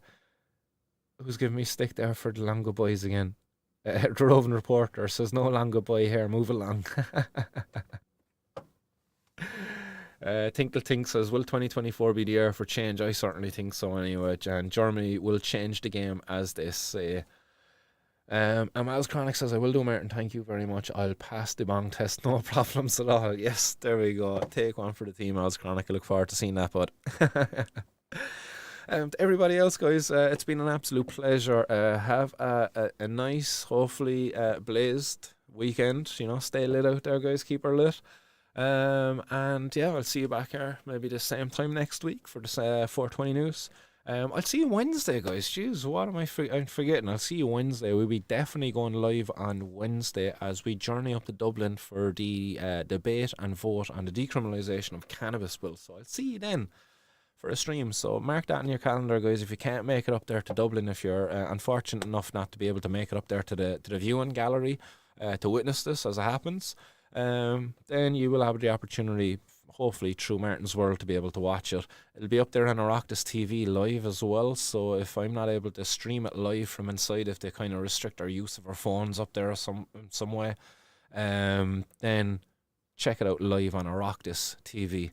I'll see if I can set up, maybe schedule a stream and have it set up to automatically do it from here somehow. Maybe get somebody to do it while I'm away from the computer. But look, I'll be up there anyway myself on the day. I'll be live from outside if I can't go live from inside. So see y'all then, guys.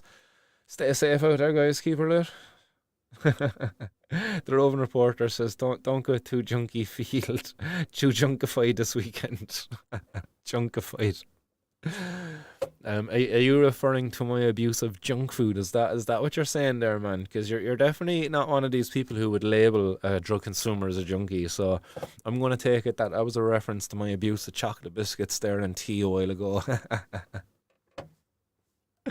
Much respect anyway, and much love to everybody out there, guys. Thanks very much for coming and viewing and bearing with me throughout all of this. Appreciate each and every one of you who view this, guys, and take time to interact with the show and interact with the hot box, as I say, but I can't say it enough. So until next time, guys, until Wednesday, stay safe.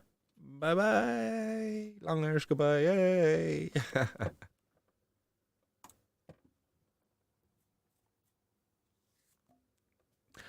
Catch you later, Tinkle Tink, Benny, Podge. That's all my goodbyes anyway. Here we go. Cold Mike out.